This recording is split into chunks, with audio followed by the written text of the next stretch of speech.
everyone. Good afternoon or morning or evening, wherever you are. We are live. Holy crap. So, there are so many, things that have been going on, just daily with pop culture, and it's, there's a lot to talk about. Hello, Lewis. Hello, everybody. Hello, Fuzzdog. Hello, Angry Mr. Flibble. Hopefully this is a good time for, the UK people, right? Because I know it's, seven or 8 over there now. Hopefully this is a decent time. I have Twitter on my other monitor, and I'm just seeing Mega Man beat the crap out of Monkey Ball, and alright, you guys have to see this. I don't... I left it up because we're going to be talking about something on Twitter. But let me go show you. This is I keep getting distracted by this picture, by this GIF here. And yes, I say GIF because I'm an old person. I guess millennials say GIF or something now. But man, that is just completely distracting me over there. What do you guys think?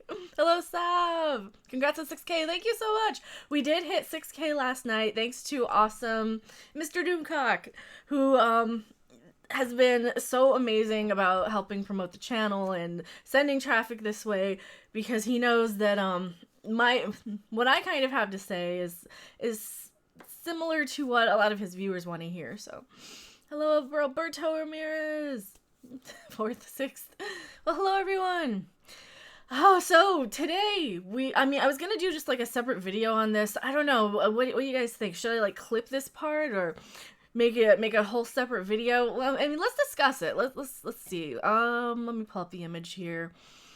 Actually, no, we'll pull up JJ's Twitter. Let's read the whole tweet here.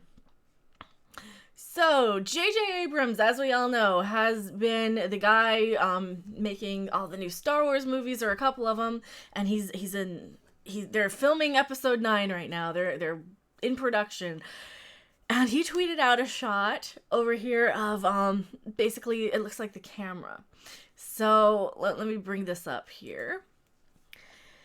And this is JJ's Twitter. He says, bittersweet starting this next chapter without Carrie, but thanks to an extraordinary cast and crew, we are ready to go. Grateful for @Rian Johnson, and special thanks to George Lucas for creating this incredible world and beginning a story of which we are lucky to be a part. # episode 9 or # 9. So this image, I've seen a lot of videos already on this. And I kind of have my own take on it here. So this image says to me, this image seems to be something on purpose. Hello, Jess Oldfield. Hi there, RG42. This time is perfectly acceptable to us chaps. Awesome. Yeah, this time of day is good. So, my thoughts on this. I think JJ is a very smart person, and I think he put 7 and 9 for 2 different reasons. Also, thank you so much, Cardboard Candy, for the super chat. It didn't pop up, but let me read your super chat here. Just start reviewing porn from the 70s and 80s. Good times. Hey, the Cinema Snob already does that. I can totally send you guys over to the Cinema Snob's channel. He does review a lot of porn, but he does the porn parodies. But thank you so much.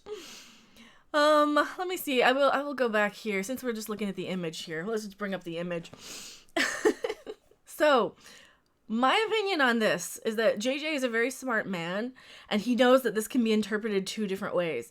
It can be interpreted as he's the one who's working on 7 and 9, and he didn't work on 8. So, a lot of people can totally take that as not a jab against Rian Johnson.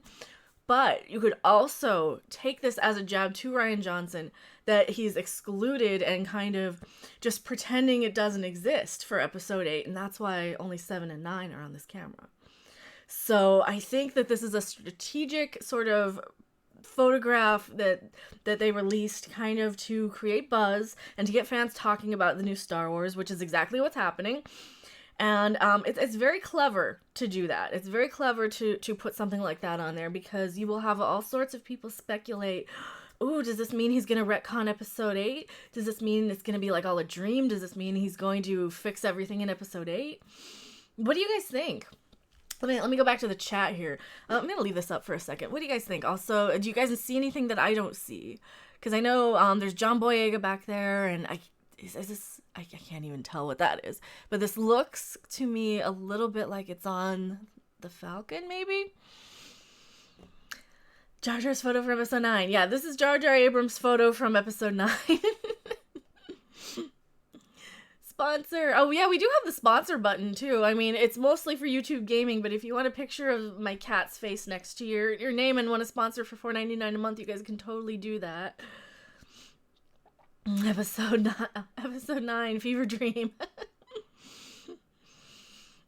Maybe it's his way of saying no colored people. Oh, no, but he's in there. John Boyega's, like, right there.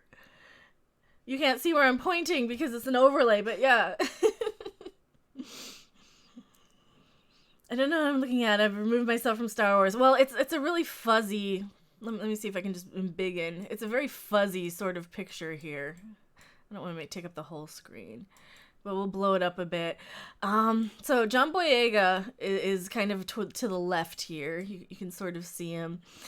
And then you've got... It looks like a camera. Like what they're filming the shot with. And there's a little bit of writing you can't really see. And there's just all kinds of... Yes, I know. We don't care! Exclamation point. Yeah, my excitement for About 9 starting to film is well not. Yeah, that's kind of where I'm at with this too. I'm like, you know, it's nice that they want to get buzz and get people talking, but at the same time, like no matter what, do we even care? Does it really matter? Because like. If they completely retconned episode 8, which they totally should do, there's no reason for any, like, there's no reason to, like, leak it out there, but I think they've pissed off so many fans that we're just kind of, we're kind of done. Like, I was debating, do I just want to go and talk about this briefly live, or do I want to make a video? Because I don't think I have enough to say about it to make a whole video, obviously. Trek and Star Wars are dead to me. I know, and it's so sad. There's a thread about episode 9 being filming that made it to the top of Reddit. The vast majority of comments were, I don't care, The Last Jedi sucked. Yeah, and well, even if it didn't, I mean, even if it... How do I want to word this? I liked Force Awakens when I saw it, thinking, oh, okay, they're setting up a whole bunch of stuff. Let's see what they do with Snoke. Let's see what they do with Rey. Let's see how they tie Rey into the Skywalker saga. No, that doesn't really matter. Should I get rid of this image here? Yeah, let's go away. But that's kind of my thought on it. You know, is I don't have that much to say about it. You know, I have way more to say about what's going on in Star Trek Discovery than Star Wars. And I don't want to keep making Star Wars videos because, like, that is such a... It's kind of a trigger for me. I see, like, a lot of channels that just make Star Wars video after Star Wars video. And I'm kind of like that. I'm kind of to the point where I don't even click on them half the time because, you know... I obviously want to stay on top of it for YouTube, but am I even going to go see it? I'm probably not even going to go see it. I like your Kenny poster. Oh, thank you. I've had that one since like the 90s. That also has the Rolling Stone cover, and it's got a lot of like postcards and things all over the side there. Fuzzdog said, it's filming about an hour up the road from me, and I can't even muster the enthusiasm to go through a rotten fruit with them. Oh no, that is sad. That is really sad. NJ says, I was someone who said, The Force Awakens could be great if episode 8 explains things. So now I hate The Force Awakens because it goes nowhere. Yeah, exactly. It just kind of sets all this stuff up, and then nope, nothing. So that's kind of one of the things that I really... I'm so disappointed about with Star Wars anymore, and I was never like the hugest Star Wars super fan anyway. I like what I like about it, and I like the cuteness of some of the, you know, I love the Ewoks, I love Yoda, I love the original trilogy, but I was never like so super invested because I saw them a couple of times as a kid, but they weren't like my go-to. My go-to stuff was more like the Muppets or Fraggle Rock or Dark Crystal or Goonies, Lost Boys. Those are like kind of my go-to sort of things. So with Star Wars, I got more into it when I was a teenager, around the time that the special editions were coming back into theaters. And my kind of enthusiasm for it, I can get really, really excited when a new movie comes out, but then I'm always immediately disappointed, like Phantom Menace. And Sav says they should listen to us fans and give us what we want. I think they might be trying to. I don't know. I mean, they're gonna have to do something like major. Hello, Marlena. Welcome. Kigo Rogers says, I was researching Alex Kurtzman. How are these people writing Star Trek? Oh boy, Alex Kurtzman. Yeah, apparently I made a mistake on the video yesterday where I thought that the writer had said the yin-yang line, but it was Alex Kurtzman. And that makes me even more gutted when he doesn't know that, you know, you can be the yin to someone's yang, but you can't be a yin-yang to someone's... to someone. It's like, yes... What did he say? Spock was the yin-yang to Kirk or something ridiculous like that? Who writes that? Who doesn't know? What writer worth their balls in Hollywood doesn't know that? You know, you need to know basic sayings and idioms and you need to know basic, like, writing and language, you know? Kirk and Spock are more yin-yang or yin-yin or yang-yang. I know. I see a question mark, Alberto. Hello with a question mark. Angry Mr. Flibble says, Kurtzman along with his buddies, Orky and Lindoff are the biggest hack writers of Hollywood. Yeah. But Marlena says, but he's wrong about the whole Spock-Kirk thing, too. Spock is the foil to McCoy and TOS. Well, I love the Spock-McCoy kind of anti-friendship. Like, you could tell that McCoy just wanted to get a rise out of Spock, even though... You're not going to get a rise out of Spock, so I really love that. I really love the relationship and the dynamic there. I think they had... God, and that's how you write stuff. You know, you write characters, you write situations where people in real life actually will, you know, start to form friendships if they work on a ship together. They'll start to form respect, even if they don't agree with things. They'll still start to form respect for one another. And that's one thing that's really lacking in Discovery. They don't have a lot of respect for each other. It's so disappointing that all these Starfleet people are like that. God, I had somebody comment on my Discovery video saying, oh, well, God, name-calling isn't very Starfleet of you. Like, well, yes, it is. Look at Rika Sharma's character on Discovery when Michael Burnham steps onto the ship in her prison uniform. Rika Sharma's little security guard character that I can't remember the name of off the top of my head, Landry, Lieutenant or whatever Landry, calls them all trash. Get this trash off my bridge. So yes, name-calling is now Star Trek. So it's crazy. Jez says, STD is Spock, Jim, but not as we know it. Oh god. You're including Star Trek. Dude, I have like the Dr. Demento collections. I have some of the some of the Demento Society like basement tapes and stuff. So there's a lot of good stuff in the Dr. Demento sort of universe. Hello, Lord Blue Eyes Frankie G. Everyone, if you want a really awesome Let's Player, subscribe to Lord Blue Eyes Frankie G in chat. Just click his name. He does a lot of like Friday the 13th videos and just a lot of multiplayer. Great community over there. So absolutely go subscribe to him. It's in the tune of the old Star Trek song. God, if I could sing. Hello, Toxic. Thank you for being here. Cardboard Kenny says, at $5 a pop, how close is your chat becoming to a super cyborg Trekkie killing machine? Not very, not very. Seriously, like, the only time I get revenue is from live chats. So thank you so much for the super chat, Cardboard Kenny. I'm sorry the pop-up didn't come up because I had my stupid display capture on. So the way I broadcast is I use like the same software that I use for gaming. So I can record pretty much anything on my computer within reason. And I could show you guys gaming. I could show you pretty much any picture on my computer. I could show you websites and anything. And a lot of people who use Google Hangouts don't have the ability or don't know how to do that. Like they could do screen capture or screen share, but that's about it. And even then, they kind of don't utilize it sometimes. Viking Bitch says, the number one rule of reboots is only change a movie that didn't work the first time. Why change something that already works? It only makes you look like an asshole with no taste. Yeah, that is absolutely true. I mean, yeah, if you're going to remake something underground that nobody knows. Don't remake something major. Your voice is calming. Oh, thank you. You can play guitar, but you can't sing. Well, it's not that I can't sing. It's just I'm afraid to sing in front of people.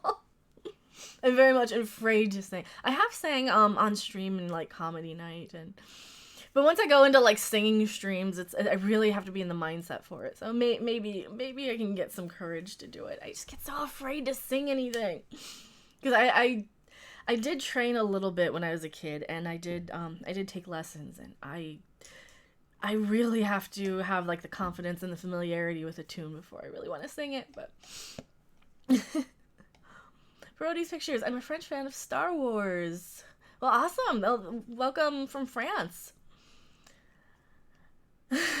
Sam Random can play guitar and can provide vocals. I'm probably better at singing than playing the guitar, to be honest. My hands, I need to restring the Martin. I put way too heavy gauge strings, and I like the high E. I like the weight, and it doesn't cut my fingers.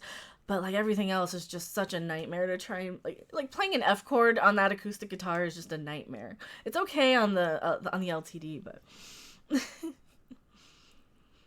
Viking bitch says Random can sing very well. She has a beautiful voice. Well, thank you. Yeah, I did get to sing with Doomcock once on a power hour, but I think I had a few shots before that. And Jay says I'm the same way. I won't even hum in front of other people. Don't want people judging me. Do you speak French? I do not speak French. Could be the nut. Could be what nut. But yeah, I get afraid to sing in front of people. I did do a little bit in comedy night. So there's a video game I used to play when I was doing Let's Plays where it's basically like amateur hour sort of the video game. So your little avatar, your little video game character, you can make it look just like yourself if you want to. And you can go into this video game comedy club and get up on stage and have people yell the N-word at you over and over again because it's a video game. And thanks to PewDiePie and Donkey, all the really toxic sort of fans of video games came out in full force. So, you do the comedy bit for about 2 minutes, and then you get tired of that, and then you go over to the singing rooms where, there's all kinds of great people. I met so many awesome people from Twitch through that, like Piles of Miles and 24 Karat Brown Magic, like musicians who make their living being a Twitch musician streamer. So, it was really great. Like, and you get up on stage like right after somebody. I'm like, oh god, I don't want to go up after like a professional musician. But it's really fun. So I would sing a little bit in that. Random's black metal project. Oh, I don't have a black metal band. Hello, Felipe. Welcome. Oh, the nut on the guitar. Yeah, it could be the nut on the guitar too, because the nut sits really high on that guitar. Holy crap, thank you so much for $4.99 super chat. Thank you so much. Warren Roar. Hi, Random. I always enjoy your anti-STD videos. I hate how they destroy our canon. Don't get me started on Star Wars The Last Jedi Episode 9. Meh, who cares? I know. How am I? I'm good. I'm still tired from the late night Doomcock stream. So if you guys were up with us last night, thank you so much for hanging out with us last night. That was absolutely hilarious. And hopefully you guys caught the little Harvey bit that we did. So, but yeah, and if you guys don't follow Harvey on Twitter, Harvey got a Twitter, you guys. But those were fun. I'm still kind of recovering from that because you're up till 2 for the stream, and then you're like in the hour wind down sort of mode or after party mode, and it's great. I love those late night streams. They're so fun. But I'm still kind of recovering. So if my voice is gone, it's because I did like 2 videos yesterday. I think I modded 3 streams. I watched 2 more, and yeah, it's great. It is so great. No way, Harvey got a Twitter. He does have a Twitter. What games do you like to play? It depends. I like Terraria a lot. I love the South Park game. I've actually been meaning to play the DLC over on Twitch. If anybody would want to watch over on Twitch, I don't think I want to do it here. I might just upload the stream a few days after, just as like an archive. But yeah, I do kind of want to play the new DLC for South Park because they do have my favorite character in the new South Park game finally, Mintberry Crunch. I keep a Mintberry Crunch figure on my desk, okay? I'm weird. And he's kind of my favorite, and they finally included him on the whole superhero South Park game that I played last October, which was my favorite game last year of all the ones I played. And I do have a top 10 list of all the games I really loved from last year, but Frankie G says, glad to see the channel is doing great. Well, thank you so much. Yeah, it was just, For forever I've been like, I gotta switch formats. I gotta get out of gaming because gaming is not something I can keep up with. And this is something I can keep up with. This is something I'm passionate about. Just bitching about Discovery. I am very passionate about that. What was that Dusseldorf thing you said to Harvey? Go look at Harvey's Twitter. Then you might get the reference. And Jay says, Random's moving up in the world. She has a secret language with Harvey. No, it was a Twitter joke. Let me find Harvey's Twitter here.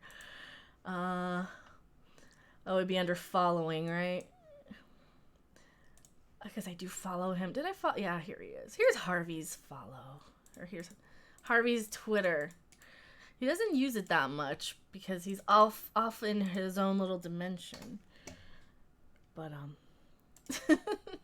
hello, Chris Abrams, welcome.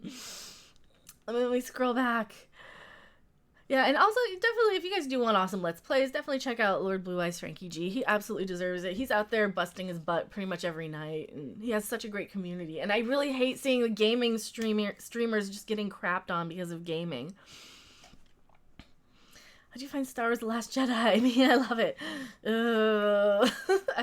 I gave it like a 6 out of 10, but it's kind of soured down to about a 4.5 after it kind of sat. It set up a lot of stuff, or it kind of killed a lot of stuff that Force Awakens set up, and it was disappointing all around. Have you talked about the Terminator reboot? Yeah, I have not. I have not talked about the Terminator reboot. How is the cat? He is doing really good. They have, like, both cats have been just kind of lying all day and saying they're starving. I'm like, dude, you guys got food this morning. I know you got food this morning. They're like, no, we're starving. No one ever feeds us. Feed us. They look up at you like, they're so cute though.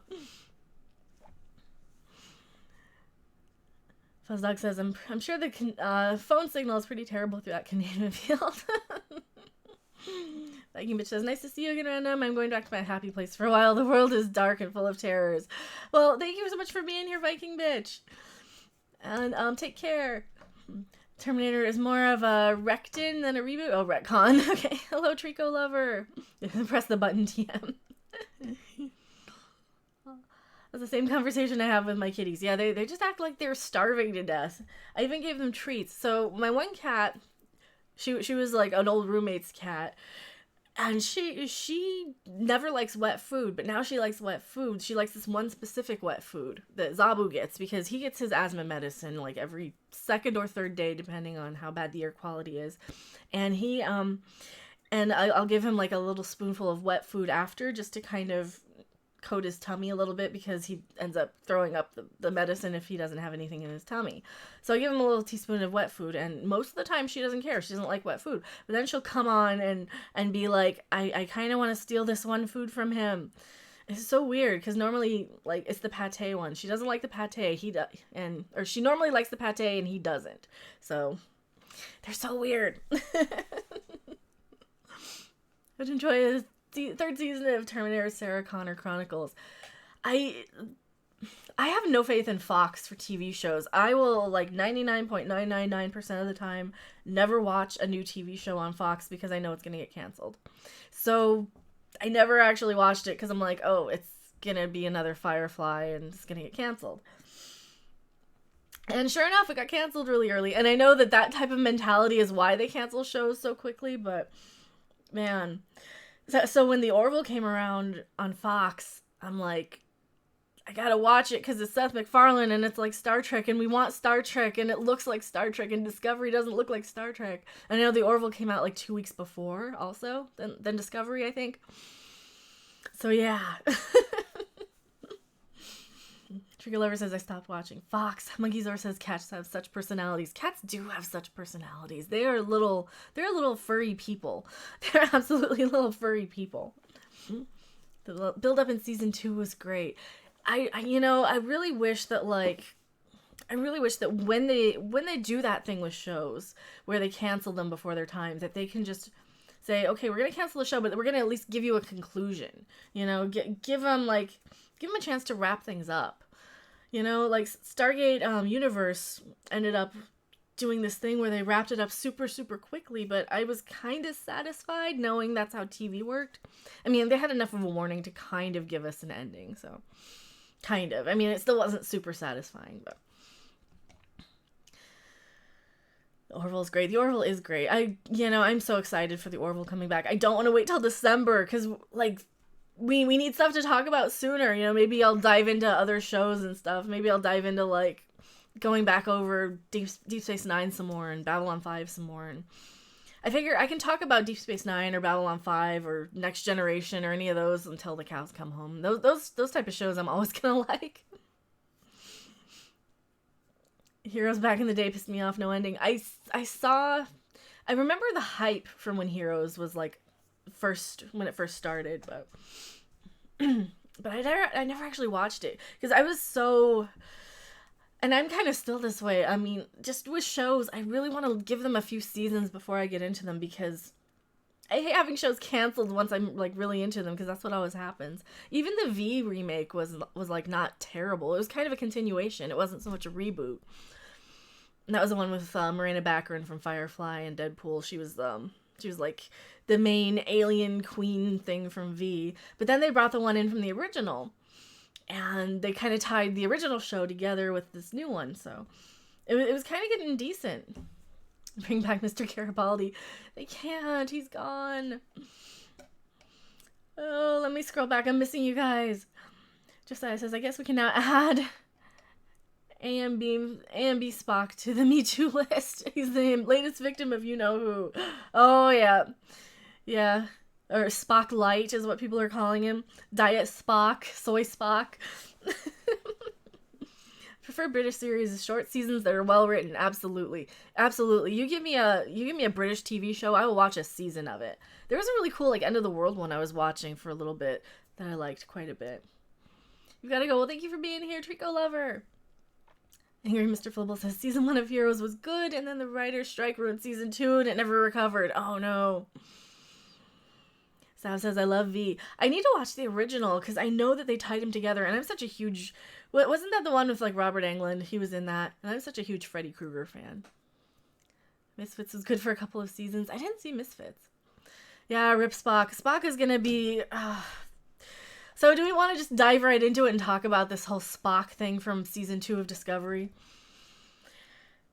So the article that I read yesterday seems to imply that he's going to be in the season for a little bit longer than like just the last episode. My initial thought was, okay, he's going to be like the cum shot at the end of the season. He's going to be like the Enterprise was, or like they treated the Enterprise at the end of season 1 of Discovery, that it's going to be like the money shot at the very end when you're like, and then we find Spock, and then he takes off a hood and it's the ears, you know, or something.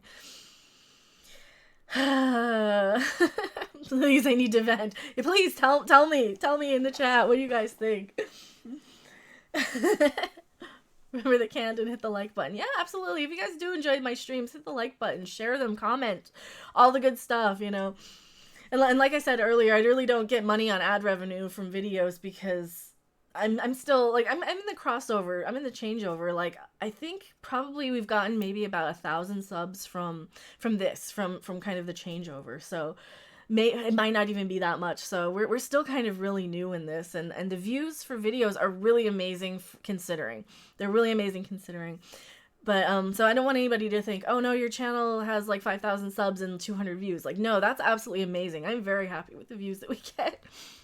It's very understandable considering, like, it's only been about a month since I've changed over completely, so. No, not Discovery, I can't stand it. Oh, God. This new Diet Spock. So, Diet Spock, Light Spock, because as we know, Discovery has to be 25% different, 25% less than real Star Trek. My theory is that now that they've kind of said, oh, we're going to explore the relationship between Spock and Burnham and how they're a family and how their family dynamics works and they have love and a something. Yeah, I don't think they have a something, but so what does this mean? This means that she'll probably find him like 2 episodes in, and then that'll be the entire story arc that she has to team up with Spock, with like Diet Spock, to go after all these red dots, despite the fact that they really can't travel that distance. If you saw the opening shot of all the little dots on the map of the galaxy, it's gonna be damn impossible to travel from like this point in the galaxy to this point, especially considering that it was like what 30 some years to travel that far, even longer back in TOS time.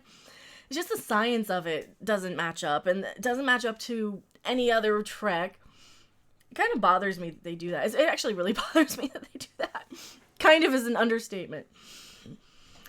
Marlena says, I think Spock will appear at either the end of the first half of the season or at the end of the season, just to keep people watching the garbage. Yeah. Well, my initial thought was it was going to be at the very end, but yeah, absolutely. They'll do like a mid-season hiatus probably. And how many episodes do we know yet? Is it probably going to be a dozen again, or 15 maybe? So let's just say it's let's just assume it's a dozen. So yeah, probably right. They'll probably do a mid-season hiatus somewhere right in the middle, or take like a month off, and that'll be when we see Spock.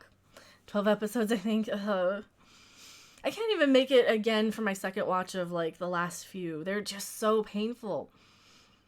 I literally had to stop and just marathon Police Academy, like all the Police Academy movies, just to kind of cleanse my palate after watching that. I'm like, I need something stupid and fun that's good, you know. I need something stupid that's kind of garbage that's at least fun, that I at least like and enjoy. And yeah, the Police Academy movies really hold up. I highly recommend those if you, as an alternative to Star Trek Discovery. Angry Mr. Flibble says, I wish they'd stop digging up the corpse of TOS just because general audiences have heard of Kirk and Spock. Yes. TOS ended perfectly in 1991 with Star Trek VI. Yeah, and even Star Trek Continues. It really, I think it really helped with Star Trek Continues. You know, if you guys haven't watched Star Trek Continues, I highly recommend it. I consider it canon. I think we're in the day and age where I'm gonna disagree a little bit and kind of agree with Doomcock on this one. We are in the day and age where the fan can decide what canon to follow, because we have so much. You know, we have like the reboot era, and then we have the remake stuff, and then we have the soft visual reboot, and then we have all of these different things to choose from.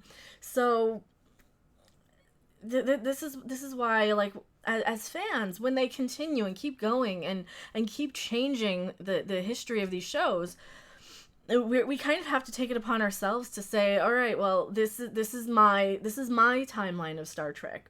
You know, so I can totally respect, like when Doomcock says he views Star Trek V as to be a dream. Like, yeah, I can totally see how it could be a dream, because it doesn't quite fit with anything else, and it definitely seems to be a dream sequence. Whereas I can rationalize Enterprise away as being a hollow simulation that Riker kept going back to over years, or years worth of holodeck, whatever. And, you know, maybe time works a little differently when you're in the holodeck, whatever. I mean, how many episodes of Enterprise would that be? That'd probably only be a couple of days in the holodeck anyway. But because of the end of Enterprise, I kind of view Enterprise as kind of a hollow episode, an extended hollow episode from Next Generation. So I don't really consider that to be super canon. I kind of view it as this is kind of what happened, but I don't view it as super canon. So Police Academy 1 through 3 was awesome. Yes. It was done at Spore Drive. Absolutely. They need to leave TOS alone or do it justice like Star Trek Continues. Yeah. And Police Academy 1 through 3 were awesome. I love 3 and 4, actually. Even 5. I have a soft spot for 5, for sure. And 6. Well, 5 more than 6. 5 is so bad, but man, Harris with dork across his chest. That's so funny. Zegan, thank you for being a random subscriber, Zegan. Yeah, if you guys have your subscriber set to public, or your subscriber views or whatever, how do I word that? They will pop up, so yeah. If you guys don't mind that. Good day, what's new? Hello, Vocal Ven. Well, there's some new footage there's some new pictures from Star Wars Episode 9 that nobody cares about. Spock is probably going to be banging Michael Burnham in the next season of Discovery. I will get more into that theory in a bit. Do you think the Trekkies are holding out, that STD will somehow fits into canon? They aren't stupid. They are Trek fans after all. How can they be so blind? I think some Trek fans are still like, even me. I still watch because I want it to match up. I want it to be something where like where something happens where they just completely fix it. I want, you know, this is how you could subvert my expectations in a good way. Give me a couple of seasons of like this universe and then snap your fingers and we're in the right universe again. You know, give me something. If they were smart enough to Andy Kaufman me, I would probably be okay with it. Sadly, they're not going to do it. They're going to stick to their guns and they're going to say, no, this is now Prime. This is now canon.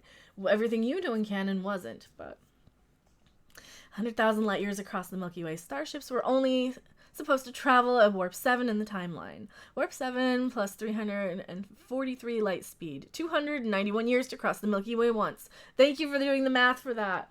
Awesome. Me and math don't get along. But yeah, so if she's going to be traveling across, finding all of these points, because that's what it kind of looks like, they're probably going to have to use the stupid warp drive thing, or the spore drive crap, because they still have Stamets on board, because there's no reason for him to even be on the ship without the mushrooms there. He's a fungologist. He's a shroom scientist, whatever they call it. And that's his expertise. And sure, he'll probably have other biological sort of and plant, so he could be a botanist easily, but you know, he has the plant background. But man, Stamets, he shouldn't even be on the ship if they don't use the spore drive. So clearly they're probably going to use the spore drive and jump around to all these points to try and find what happened to Spock. And of course, Michael Burnham has a telepathic connection to Sarek, so she's obviously going to have a telepathic connection to Spock. Please don't put that image into my mind. Well, probably mute it in a second here when I really get into my theory. Vocal Ven says, I was done with STD after the first 10 minutes. It makes no damn sense. It doesn't. It really doesn't. The Klingons are wrong. They act wrong. They have no honor. You know, and if they could tell me something like, oh, these Klingons aren't actually the Klingons we're dealing with, but then they went and ruined it, like, by going to the Klingon homeworld, so... Or they kind of implied they went to the Klingon homeworld. You know, if it's something where, yeah, they're ancient Klingons from, you know... Wasn't it in Trek history somewhere that the Klingons were invaded by another race, and that's how they got a lot of their technologies, because they're this barbarian sort of species that accumulated and acquired the technology of this invading sort of race. I'm sticking to Lord Doomcock's theory that that Burnham is all a mushroom dream of Sarek. That really would be nice. Star Trek continues as canon and was the greatest experience I've ever had watching. Yes. I believed Vic was really Captain Kirk. How do I say his name? I wish I knew. I need to go back and watch. I know he said it on his videos. I need to go back and watch it. But yeah, he's a very good Kirk. I mean, I couldn't have been happier with the casting on that. You know, like some of the actors didn't quite look the part exactly, but man, they... And Dr. McKenna was, like, my favorite on Continue, so I really loved seeing that dynamic, and I loved seeing a very strong, intelligent, smart woman. Hell, she even got to punch... Didn't she punch McCoy? Like, shit, I absolutely loved her. She's one of my favorite characters in Star Trek, I think. She's probably my favorite TOS character, and she's not even technically a TOS character, but... Had plenty of shrooms. Where's my degree? Give me enough magic mushrooms and I'll cross the galaxy. I know. Sorry, you lost me with all that nonsense. This is season 1. Yeah, in season 1, they use magic mushrooms to fly across the galaxy. They can jump from any point, anywhere. They don't use the warp drive anymore like, normal Star Trek. They have this experimental drive that uses spores. And they find a giant space water bear tardigrade thing that they find that can hook up to this mushroom mycelial network. And they can travel to any point because he's like the navigator. He's the map, this little animal thing. And of course this animal is a giant bear monster that can rip Klingons in half. So of course the ever-intelligent security officer, Landry, goes in and decides to rip one of his claws off. Knowing that the gas doesn't do anything to sedate him, And they call him Ripper because he rips Klingons in half, right? So she goes in there and, of course, gets mauled and killed because she's a fucking idiot. It's actually hilarious. It is really hilarious how I laugh. It's as funny as watching L337 die in Solo. It is hilarious. I highly recommend that scene. Just look up Landry death scene somewhere, and it's really funny. Sounds like, the characters rocked in. Oh, and Star Trek Continues? Yeah, Star Trek Continues, absolutely. A mycologist doesn't belong in engineering. Exactly, that's the other thing. Like, they're using this mushroom drive, and they're using, in Discovery anyway, they're using this mushroom drive to fly as their engine. I don't even know if they have a warp engine. That's insane. It's kind of. Jez, you too, welcome to the club. Oh no. I was doing this board drive 30 years ago. Oh, okay. Eric Draven says the Klingons were invaded by the Hurk. I'm probably saying that completely wrong. I'd have to hear it.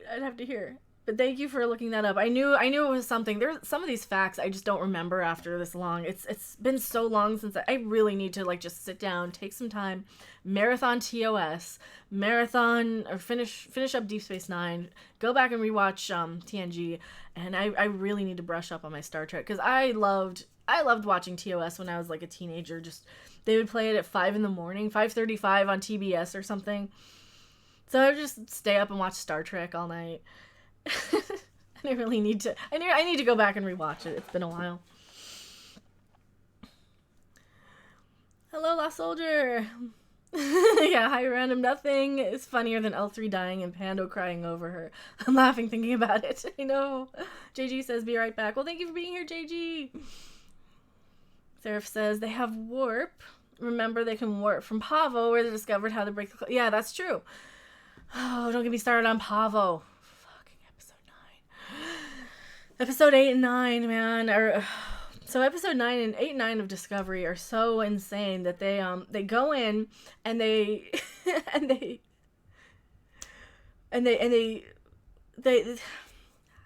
I even put this? So they warp in near this planet in one of these episodes, and they're like, oh hey, we detected a way we have a way to detect cloaked Klingon ships, so let's go and figure out a way to detect cloaked Klingon ships. Like, what? Like, they literally have a way to detect the Klingon ships. There's, like, a slight disturbance or something that they can adjust for and see. Just like Data did, just like Data could do in Next Generation. They have this way to detect these Klingon ships. They can see, like, the exhaust trail or something. I don't know what they're doing, but they have a way to detect them because it causes a subspace sort of disturbance or whatever. So the whole point of them needing to like jump around the fucking cloaked Klingon ship to take all these readings of it is pointless. The whole episode is absolutely pointless because they already have a way to detect the ships that they're going in to try and detect. It's fucking stupid. I don't even know how to... I don't have words. Watch my review. Watch Doomcock's review. Like that's the only words I have for episode 9. Hello, Jess, and live long and prosper.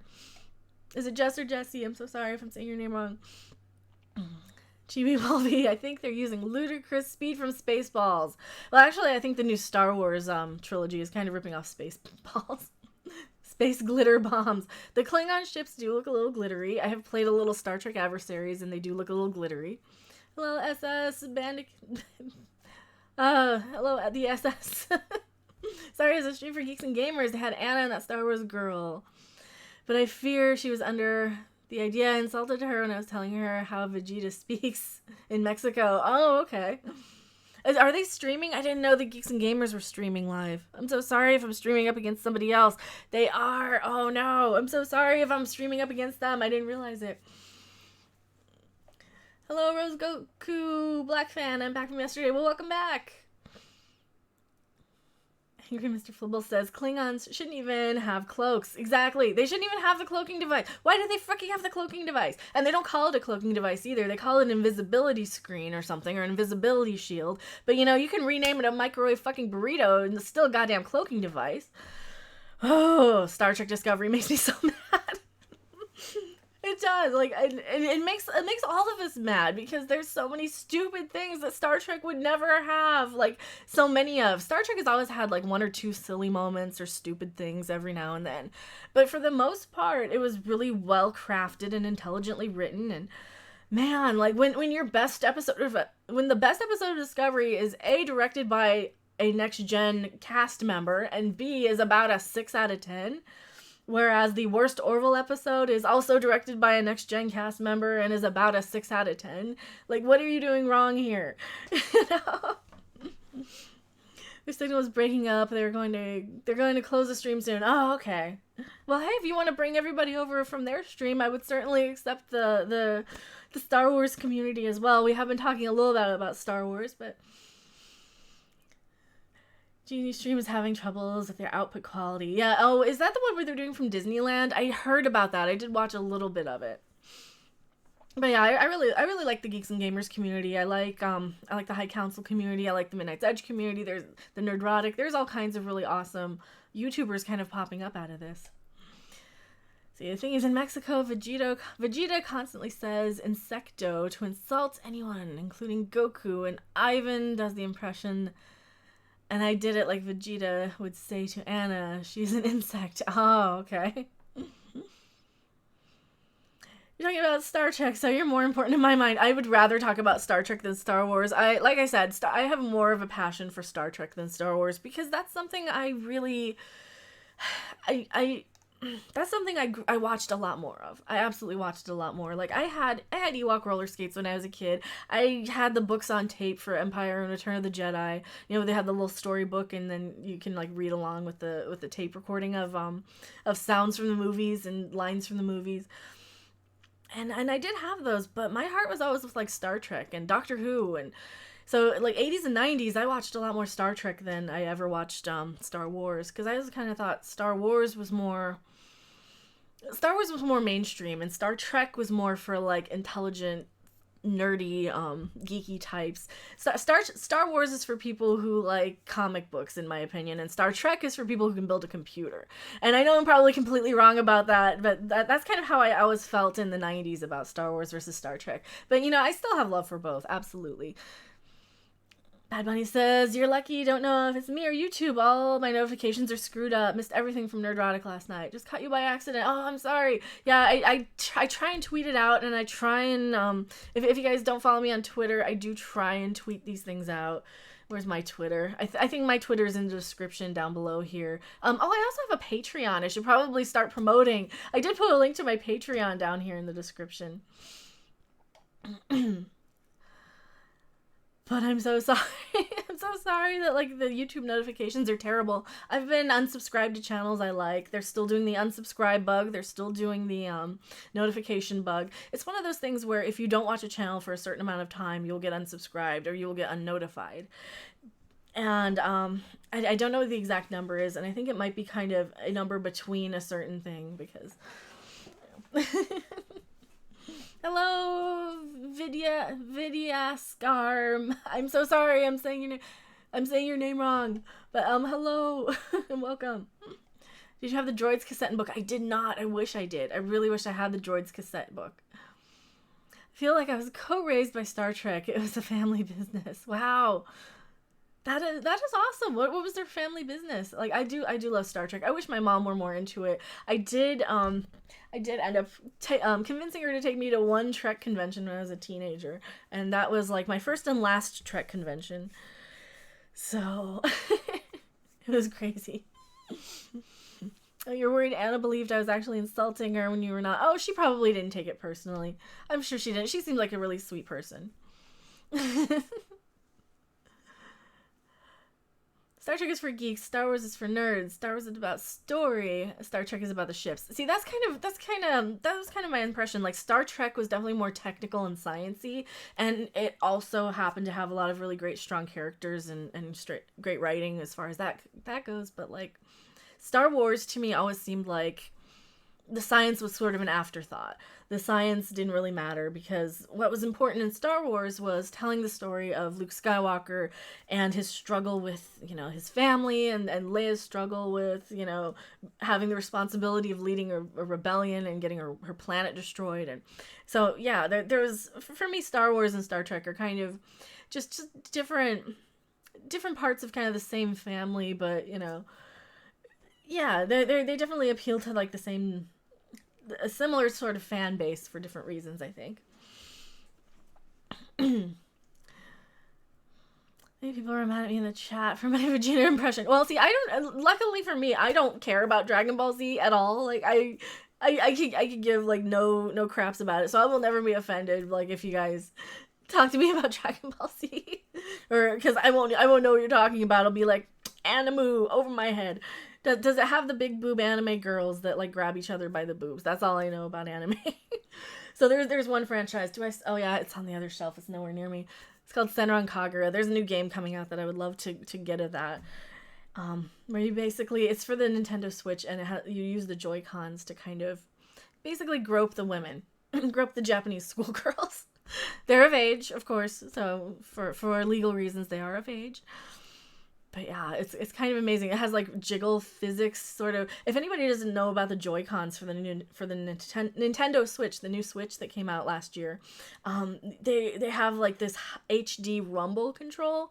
So you can grab the controllers and you feel like you're grabbing, you know, they'll have like the weight of boobs, and it's like an amazing sort of it's an amazing sort of concept. And I know the game's out in Japan already in the Japanese eShop, but it's coming out in the American one. And I probably lost everybody by talking about video games, but yes, boobies. Hopefully the boob conversation will be will be enough to keep you guys. Yes. Two sides of the coin, exactly. Gene Roddenberry invented the cellular, the laptop, and MP3 players. Ah, yeah. Absolutely. Star Wars is science fantasy, while Star Trek is science fiction. Yeah, that is true too. Wish I could just gift a Switch to Doomcock, but I have no money. I know. Like, I would love to make sure he has the Senran Kagura games. I think you would enjoy those. Because something tells me he's also a man who appreciates a good pair of boobs on something. But Rana was talking about boob jiggle technology. It's true. I'm not making this up. And there's part of the game where you can like flap them, and it's insane. You can like massage the girl's inner thighs. It's kind of like Galgun. There's another one like that where you basically shoot girls with like an orgasm ray. It's so insane. These games coming out of Japan, man. It's great. I think I need to buy a Switch now. Well, Angry Mr. Flibble, some of the Senran Kagura games in this franchise are on Steam, and they're actually pretty reasonable usually. They have ones on 3DS. They have them on PlayStation 4. Most of them are fighters, sort of like Dynasty Warriors, where you have like a giant mob of people around you, and you can knock the clothing off of the other girls as you fight. And then there's another one where it's kind of like Splatoon for Nintendo, or for Nintendo. Only it's for PlayStation and Steam, where you're the anime girl in the bathing suit, and you use the squirt gun to squirt her clothes off. And it's amazing. It's the funnest thing. I've played some on my channel before, so. I gotta go to Japan. Yeah, they're available here. Oh, Japan ruled the world. There's Mexico, we learn from Japan. Yeah, well, and we're getting them here. And I had so many people when I was like, you know, when they asked me, what's your favorite 3DS game? Senran Kagura. What do you mean? 3DS is for kids. No, 3DS is not for kids. There are M-rated games on that. When this become an Arrow channel, it's always kind of been. I think I have Honey Pop Let's Plays on here. Like some of my first videos that I did have to delete on this channel were basically me doing the video games where you just read the story, and they're kind of a choose your own adventure sort of game, and they end up being basically Fuck a Japanese Schoolgirl Simulator, the video game. It's great. You can kind of choose which girl you want based on how you interact with them. So of course I always go for like the girls with the best you know, with the hugest tracts of land, as we say. But Honey Pop was great. Honeycam sucked. Well, Honeycam was a clicker. Honey Pop at least was like a puzzle game. Honeycam was just a clicker. So how about those Klingon boobs in Star Trek Discovery? You think we'll get more of that? I guess this is a good time for my segue of my own theories about what's going to happen in Star Trek Discovery. Somebody did point out, and somebody commented on this, and I'm like, oh my god, you are absolutely right. And I can't remember your name, so if it was you, please let me know. But they said, you watch, it's going to be a relationship story between Michael Burnham and Spock where they're actually dating or have a great deal of sexual tension or something. And my heart sank. And I said they will never do that, but then I remembered, oh fuck, this is Game of Thrones in space. They're absolutely going to do that because they have to be edgy and dark because, you know, they couldn't just include cannibalism and Klingon tits last year and Klingons getting ripped in half and their guts hanging out and then, you know, Tilly, like, engineering crew members dropping F-bombs. No, they're gonna go full Game of Thrones and give us incest between Spock and Michael Burnham because it's not really incest, they're not related. Spock's first Ponfar. Well, tell me, Trek experts, when did Spock go through Ponfar? Do we know the exact star date? And do we know the exact star date of Discovery? I'm kind of like, I don't want to do the math because I don't want to have that heartbreak. But I'm pretty sure if we did the math, I'm pretty sure if we did the math. Not a big gamer. I'm currently doing Resident 7 on Madhouse. It's driving me mad. Wow. Yeah, I'm not the hugest gamer either. I think that's part of why I had to stop with the gaming stuff. They should do an X-rated Star Trek. They have one called Sex Trek: The Next Generation. They made like 3 or 4 installments of them. They were actually pretty funny. They were really well done porn parodies. I saw them like 20 years ago. Hello, Neil Coolin. His Hey Random, my favorite Klingon boob belonged to the sisters in TNG. What a place to drop in on the conversation. Oh, the Duras sisters? Yeah. The Duras sisters were good. Sexually transmitted disease. Star Trek Discovery is, well, it's so stupid. They didn't even think that we would like latch on to the STD sort of thing. Because everybody calls Star Trek Discovery STD. Gaming rules. Well, not if you need or want subs, then it rules. No, gaming's really fun. I do enjoy it. I've been playing Timelines. I need to, you know, I still get Steam notifications. There's a thing on sale. Your wish list is on sale. Lubella says, hey, watching you on break from work. Well, thank you so much. I really appreciate it. What did I miss about Star Wars? Oh, the episode 9 photo from J.J. Abrams where he's got, on the camera, it says, in Roman numerals, 7 and then 9, and it does not say 8. And we were kind of speculating what that might mean. Does that mean he's like completely disregarding it, or is it just because he's only worked on those 2 films? So we don't know. Is she playing with me though, sad face? I'll try and get on and play some more. I'll try and get on next time you guys do Friday. I'll try and get on, and I'll even try and tweet it out so we get more viewers coming in. And if you guys do want a really awesome gaming streamer, subscribe to Lord Blue Eyes Frankie G. I want everybody to have, you know, 1 million subs. I want all of us to succeed. And I've got a really great friend, Gerald, Reckless Gaming Stuff. He is an amazing YouTuber, and he has been going through some shit with gaming streams. And he's an afternoon gaming live stream Let's Player, so totally subscribe to him as well. Tommy Wiseau has to save Star Wars. I wish. Jar Jar Abrams will not save Star Wars. No, I don't think JJ's gonna save Star Wars. I think, God, did you guys see the Tommy Wiseau Last Jedi cut? So somebody edited together Tommy Wiseau into Last Jedi, and it was just perfect. You know, there's even one, he even gets to do the oh hi Mark, because Mark Hamill walks into a cave. It's hilarious. JJ attacked the fans too. I'm not cool with that. That's yeah. Amazing point. Absolutely. When J.J. Abrams, with the whole J.J. Abrams and Rian Johnson and all of this crap, like when they start saying shit about your fans, like are you shitting me? This sank Ghostbusters 2016 and they didn't learn. This sank, you know, the Han Solo movie, even though Ron Howard had like nothing to do with it tanking. And I feel bad for Ron Howard, you know. And you guys all watched the High Council on Tuesday, right? You saw Submersive Jake's his Jake Skywalker on Twitter. You saw his whole thread about the boat, and he did the whole awesome animation. Hopefully, you guys all saw that. And if you haven't, go follow him on Twitter. He's got the awesome animation about basically comparing Ryan Johnson to the makers of the Titanic, and he's just spot on with it and is amazing. Yeah, Vocal Ven says yes. Yeah, if you guys can find that, that's awesome.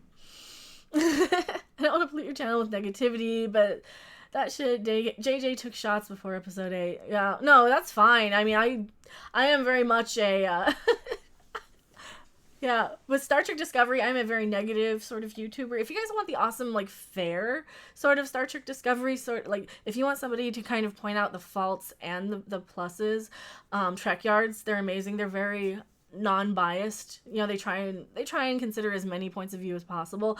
I, on the other hand, will pick apart every single thing that's wrong with Discovery, and I even put that in my description for the trailer. And I had so many people like, "Oh my god, you're so negative. You're just saying what's wrong with it." It's in the fucking description, Snowflake. What's your problem? Oh. Jess says, I can't watch porn parody at all. I find myself screaming at the writing. Also, those two things, which are great, should never combine. Reese's did it, and I'll leave it at that. Oh, yeah, and definitely fast forward to the good parts, too.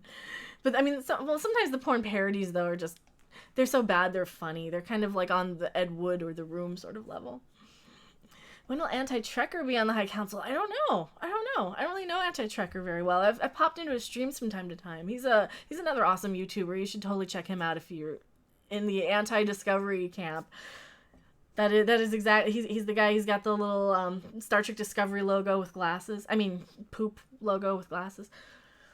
That's an old joke. If you guys ever watched my Let's Plays from about a year ago. Before Star Trek Discovery came out, I did this game about painting, where you basically you're a little artist and you do digital art in the game for money. You have like a little painting shop or a little art gallery, and one of them I did was like the poop emoji, and I just titled it Star Trek Discovery, and I still laugh about that because that was so sadly accurate. And this is even when we just knew what the Klingons looked like and what the new costumes and the new Batless stuff looked like. And yes, Passepartout.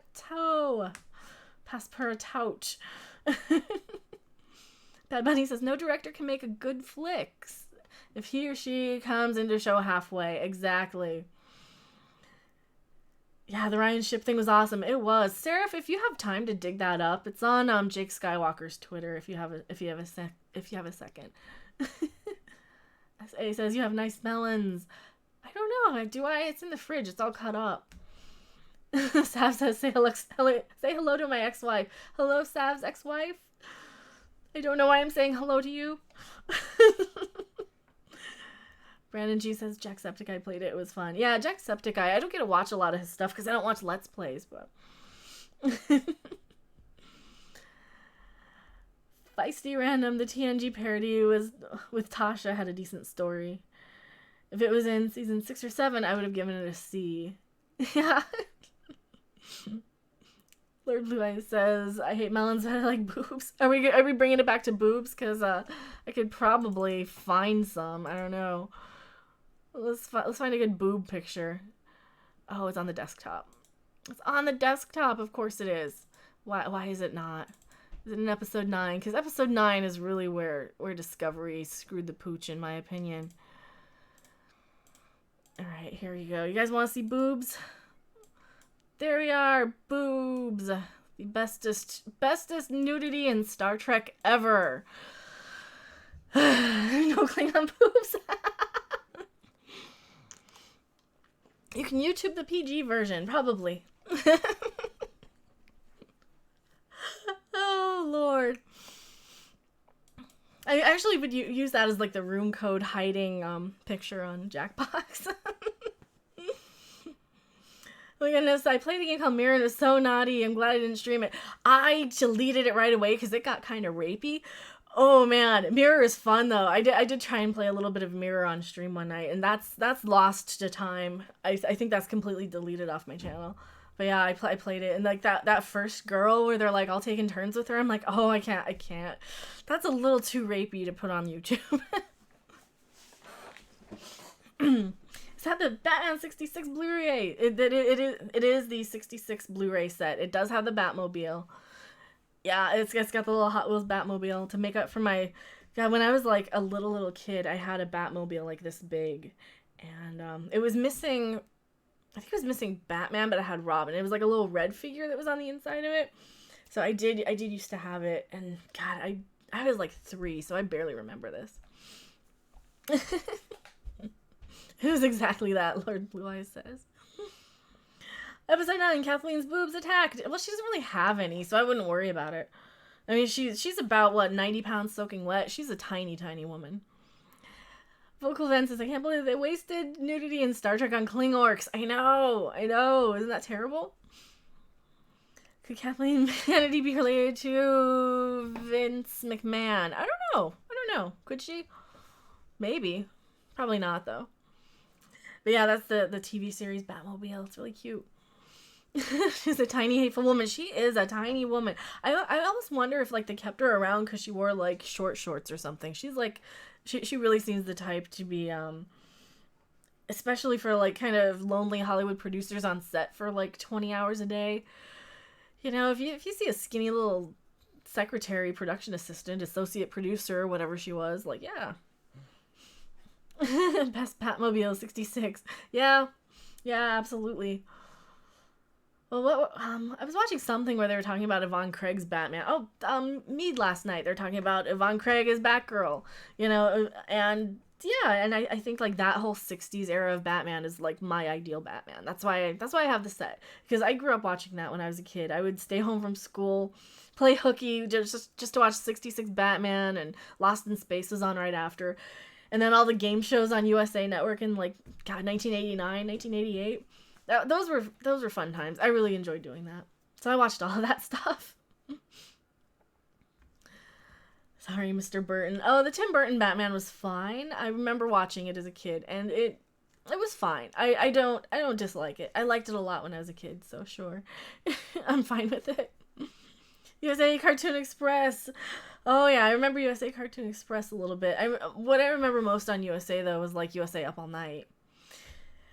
And of course, like all the afternoon game shows. So they had Bumper Stumpers and Let's Make a Deal. I loved Let's Make a Deal. Press Your Luck. I watched Press Your Luck in the 80s though. So once they re-aired it on USA, it was like, well, it was a re-air. So that was really cool. I hugged the cat right before I started streaming, and now my nose itches. Maybe episode 9 will bring us the first ever female Hutt on screen. JJ could be her slave boy, and she could feed him to Ryan the Rancor. Do you think? Well, didn't they have No, they had Jabba the Hutt in episode 1, right? Or Jabba's wife. What's her name? Mitzi the Hutt. Jabba the Hutt. Pod race. Scene. Images. Didn't they have... I think they did. Yeah, they did have the woman, right? Oh, the Joker's wild. Yes! I'm off. It was fun. See you later. Well, thank you for being here, Marlena. Hutts are not asexual. Well, you think they would be because they're worms or they're slugs. Let me look. Yeah, you can see another one back there. There's another one. Here. It's like right back in here. You can kind of see her. It's from Wikipedia, so it must be true. And is it a female Hutt? Do we even know? The Clone Wars movie had the female Hutt. I think so too. And I think they had I think they had, God, didn't they have like the sun in the Clone Wars, right? They had the sun. How dare you outdo me in Star Wars lore? Awesome. Well, thank you, Neil Coolin. No, it's the bad one though. I think I know the most. This is like my embarrassing Star Wars knowledge, is that I know the most about episode 1 than any Star Wars movie, and it's so embarrassing. And I know it because of the Weird Al song probably, and I think I've seen it more times than any other Star Wars movie because that was like the current one. That was the one like when I was kind of into Star Wars a lot, was that one, and it just is so bad. It is so bad in retrospect, but I think it might be the more watchable than episode 2. I don't know. How do you tell the difference between male and female Hutts? I don't know. Maybe female Hutt. Oh no. images. Yeah, I mean, I guess there are female Jabba the Hutts, and I don't know what their name is, but yeah. God, we gotta look at this one now too. Trivia, what does TIE stand for in TIE Fighter? That one I couldn't tell you without looking up. That one I couldn't tell you. Like I said, I wasn't the hugest Star Wars fan. But yeah. Who's this woman? Kim Kardashian. Oh, man. Yeah, I think there were female Hutts. Twin ion engine. Oh, okay, you guys are smart. You guys know. My stupid claim to fame is knowing who Sebulba is. Who is this woman? I don't know who that is. She could be like Captain Ahab for all I know. No, she's not Captain Ahab. Season 2 of the Clone Wars, there is a female Hutt. Zero's mother. That little worm slug guy. I don't know. I do kind of have a soft spot for like the Jabba the Hutt sort of family of things because they're just crazy. If Japanese designed female Hutts, they would be attractive humanoids.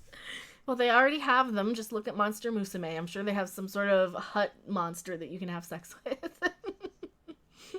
Seraph is the nerd that actually knows that Gundam is actually an acronym. That's the song with the guy dancing around. That's Gundam style? No. Actually, Anakin, the little one, mentions Grandula the Hutt. Oh, okay. There you go. I knew she had a name. They had a penis for... Gardula. Gardula, not Gradula. Okay. I knew she had a name. I just couldn't remember it off the top of my head. It has been a while since I've seen episode 1, which is probably for the best. I do kind of remember... Well, I downloaded the riff tracks, and I had just listened to the audio when I was I made it through like half of the prequels when I was flying to England the one time that I went to the UK. So I remember that was probably the last time I actually paid attention to episode 1, but man, that was 4 years ago, so I don't really know. Okay, now in a Gangnam Style video with a dancing Gundam. There probably are. I've seen plenty here on YouTube. I'm sure that is such an easy joke to make. Gundam style. God, now I want to look it up. Now I'm gonna look it up. I hate looking up stuff while we're streaming, but we gotta look it up.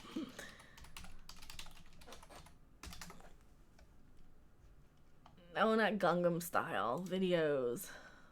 Gundam.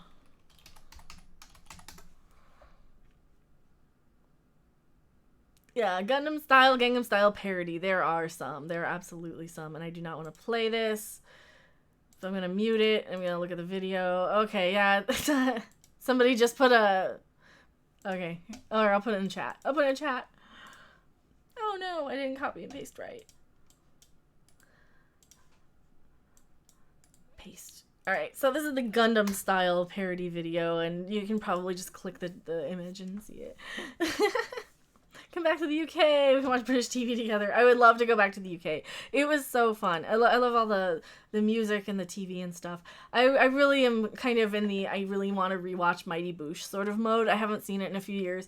I really want to. Don't play it. You'll get stuck in your head all day. Yeah, and don't watch the link I just dropped. I take Jar Jar over Mary Sue any day. Oh my god, Jar Jar Binks. He's kind of grating. Man, Jar Jar Binks is grating. He was... I didn't like him even when I saw him in the theater. I'm like, oh, this is a little annoying and grating, but man. Wish I could play links. Oh, you can't play links. I'm sorry. But yeah, thank you guys so much for hanging out. These are really fun. Man, we were up late on the Doomcock stream last night. If you guys hung out, thank you guys so much for hanging out if you did. It was I try not to laugh really loud to wake up everybody in the house, but man, there were some Harvey moments where I was just cracking up. So I think I like the Darth Jar Jar idea. Thoughts? Dude, Darth Jar Jar would be fun. I kind of... Okay, Darth Jar Jar would make a lot of sense. It would be more satisfying if he were kind of a Sith mastermind. But I kind of want to, I kind of want him to have like an Ewok Padawan, and then John Talks Star Wars was talking about this, but I kind of am going with it. Like Darth Jub Jub, the Ewok. They were calling him Darth Cuddles. I like Jub Jub better, but that's kind of, I think that would be fun. Anything that makes Star Wars fun. Do something unexpected as long as it is kind of truthful to character. You can make it a slapstick Three Stooges comedy. That part I didn't have a problem with. Just give us the satisfying stuff too. Don't give us the slapstick comedy and then subvert our expectations and make Luke throw a lightsaber over his shoulder. No, give us the slapstick stuff as well. Make it ridiculous. Make it entertaining. And I'm okay with anything being entertaining.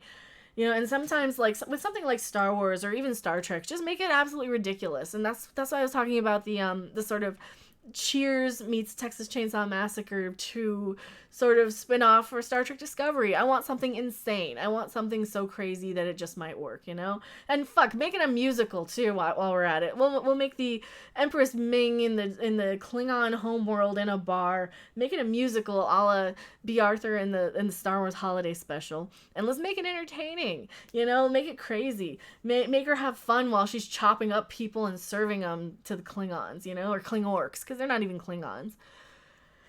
Jar Jar is the Sith Lord. That's all that matters. Yeah, just make it fun. I gotta get up early to get to the gym. Well, thank you for being here. It's a compelling theory. Oh, you had to go to bed. The audience died when Wicket hit himself with a slingshot. I'm dating myself. I am old enough to have seen 2 of the 3 original trilogy in the theater, so that's how old I am. 20 watching, 29 likes. That's a good average. Oh, thank you guys so much for hitting the like button. I don't even promote that so much. Same thing with super chats, same thing with the Streamlabs donations. I just kind of figure if people want to, they will. And I don't get ad revenue really on YouTube. You make so little that it doesn't even pay you in a month. So, and anything that I do get paid, if I am lucky enough to get paid on YouTube every month, because you have to reach a certain threshold, it's all from super chats. So thank you guys so much for the like buttons and sharing and being subscribers. We hit 6,000 subscribers last night, and I'm like, that was the kind of a goal that I've been wanting forever. I think I hit 4,000 and 5,000 recently, and it's been slowly climbing, and it's been really, really fun, being able to reach a threshold since the format change. So I really appreciate all that, you guys. It's been really fun. That ratio is pretty dope. I know, I'm not used to having 28 people in chat, back when I was gaming, it was maybe 5, maybe 6, which is great. I mean, it's a nice manageable number. You can talk to absolutely everybody, but, sometimes you feel like you're letting people down because you don't want to, you're not giving them what they subscribe to you for. So, and even gaming, somebody will subscribe for a specific game, and hopefully we're getting people who are kind of more in the sort of age group that I am, in the knowledge base that I am, and sort of this is our nostalgia, this is our culture of nostalgia, this is our this is the type of stuff we're interested in now, this is the stuff we care about now with pop culture, and hopefully we're kind of getting a lot of crossover and a lot of similarities, because I know a lot of the viewers who subscribe to me for Star Trek will like Star Wars talk too, and a lot of people who are here for Star Trek or Star Wars will be like, yeah, I kind of remember liking Star Trek. I'm gonna have to go back and watch it. So I subscribe for the boobies. Well done at 6,000. Well, thank you so much. And hello, Derek McManus. Lord Blue Eye says, yeah, since Friday the 13th, lobbies broke on PC. I haven't played as much. I have dropped in sub increases. Well, I think everybody's dropped in sub increases. I was noticing with other YouTubers and talking with some. And yeah, I think it's because of summer. We're right after Comic-Con, so there's not a lot of news coming up. We're not getting a lot of suggested traffic. And there's not a lot of major stuff, because for a while we had Star Trek Discovery currently on, we had Orville currently on, we had The Last Jedi come out in theaters, and then it came out on DVD, and Han Solo coming out. So I think once Han Solo comes out on DVD, there'll be a little bit of a increase, but since Comic-Con, everything's kind of just, it's leveled out this week. So I'm not worried about it, and hopefully other YouTubers aren't too worried about it. So if you're Any of the YouTubers that I've talked to who are worried about it, don't be worried about it. We're just in a slow week. There's just nothing going on. No new TV.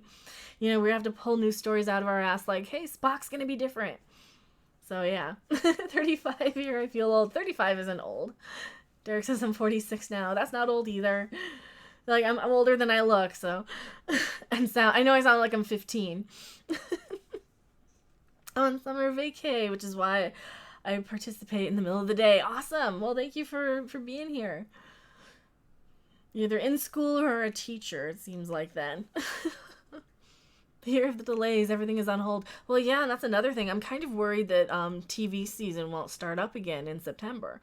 So we won't really have much to talk about because I thought initially Discovery was going to start in September and now it's pushed back to December. Same thing with Doctor Who even. So I think once all that starts up, sadly it'll be like right in the beginning of the year, probably January, or will it be December? If it's all December, then like we're gonna get a huge amount of ad revenue, we're gonna get a huge amount of hits, there's gonna be a lot of stuff going on to talk about. So I think December will go up and then January will kind of go down on ad revenue.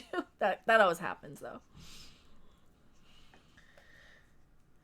Yeah, fall and winter, the night comes too early and it's cold as sin. Well, I like fall a lot, but you know, fall in Colorado is great. Fall in Wisconsin, not so much. Fall in Vegas is okay too. STD is coming out in December. I thought it was 2019. It might be 2019. My twins are 21 now. That makes me feel old. Oh, I'm sorry. Yeah, I see a lot of people, like, I've had guys, like, kind of flirt with me on Twitch or something, and I'm like, dude, I am old enough to be your mother. I'm literally old enough to be your mother, and not even a teen mom. It is so funny. Between yourself, Mead, Ren, and Doomcock, you guys makes second shift fly by. Well, thank you so much, Arnar. I really, really appreciate it. Hi, Ren and 42 GJG show says, hello. Who cares about when it returns? It should just burn. I know. Buy your condoms for December and stop STDs. Well, that's what you need. You need like a condom brand or something. Yeah, a condom, like Doomcock needs to make a condom with his face on it or something. Protect yourself against STD. Shit. Well, he's already got the shirt with the bottle on it, but wish I could visit Wisconsin. Colorado, not so much. Oh, Wisconsin's nothing. It's so humid in the summer, right next to the lake, and then it's and then it's like cold as balls in the winter. I think one year it got below 40. How old am I? I am 39. I'm old enough to be your big brother, Jess says. Hey, that's nothing wrong with that. I always kind of wanted to hang out with the guys that were like a few years older than me because they were always into the cool stuff. So even when I was a little kid, my neighbors across the street were a few years older. And they're the ones who were really into Star Wars. And we would play like Star Wars, you know, whatever Star Wars sort of games. So they're like, okay, you're the girl, you're Leia. Okay. As long as we can play Dark Crystal next. Okay. Haha, hail Doomcock. Yes, hail Doomcock. Always use protection. I'm not asking a lady their age. It's alright. It's because I look so much younger. I don't mind saying it, I guess. But, I mean, when you're trying to appeal to, like, the YouTube crowd who need to kind of think you're 27 at the oldest, then... Yeah, but, I mean, I'd rather not, because that crowd comes in and says stuff like dank memes, and I'm like, is that a bad thing or a good thing? Because I'm an old person. I don't get a lot of, like, the young kid quotes anymore, so... Not only be my mother, we're just writing for each other, alright? Be glad to go buy Star Trek Discovery toilet paper. Oh, man, if we can make up, like, a print-your-own toilet paper. I think you probably can on some of these. Probably Zazzle. They infected Star Trek Online with an STD. I heard about that. I heard that they've had the costumes in since like December, right? Because I follow somebody on Twitter who plays it, and they tweeted out about it. And I'm like, dude, how do you like Discovery? You're a smart person. I follow you because you like Babylon 5. How do you like Discovery? Oh, you're 20. That's why. It's like, damn it. So I really think a lot of the people who like Discovery are really, they're just young. They're just young, and that's kind of their culture of cringe.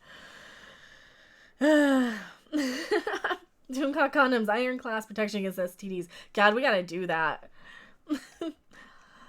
Oh, Delvin Nexter, thank you so much for the $4.99 super chat. I really, really appreciate it. It doesn't say anything, but thank you so much. I'm scrolling back. I missed something here.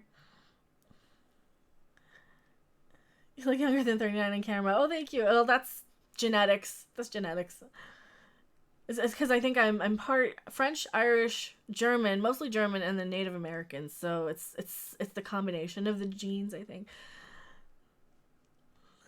Like Spaceballs toilet paper. We do need Spaceballs toilet paper. Clean yourself on Mikey Spock. Slap them with a tribble. Oh no. Doomcock condoms should be a big seller. Well, yeah, as long as he makes them in like something that people with allergies like me could use. Man. I'm so bad. I'm allergic to everything. Like, it's been like 3 days having, like, just trying to find soap. Because I'm allergic to everything, so. Like, no latex. Gotta be, like, lambskin or natural or whatever. Started hating on these kids today when I was 17. I was a little kid wanting to go stay inside during recess and read because I didn't want to deal with kids. Like, children were never my thing. I've never been huge on, like, being around them. I'm always really uncomfortable. If there's a kid in an elevator with me, I'm like, yep, it's a kid. What am I supposed to do? You know, and the mother's like looking at me, like waiting for me to go, oh, how cute. I'm like, no, that's not me. If it's a cat, yeah. If somebody's got like a kitten that I'm near, I'm like, oh, baby. Because cats are cute. But do you have children? I do not. I have cats. Cats are good. Have you got a bit of Greek in you? If not, you like some. Oh. That's bad. That's such a bad line. Oh no. Too hard to make cereal generation. Yeah. God, have you guys seen the No, they're this whole generation of kids who like. Well, did you guys see what happened with the quartering yesterday? He was at Gen Con.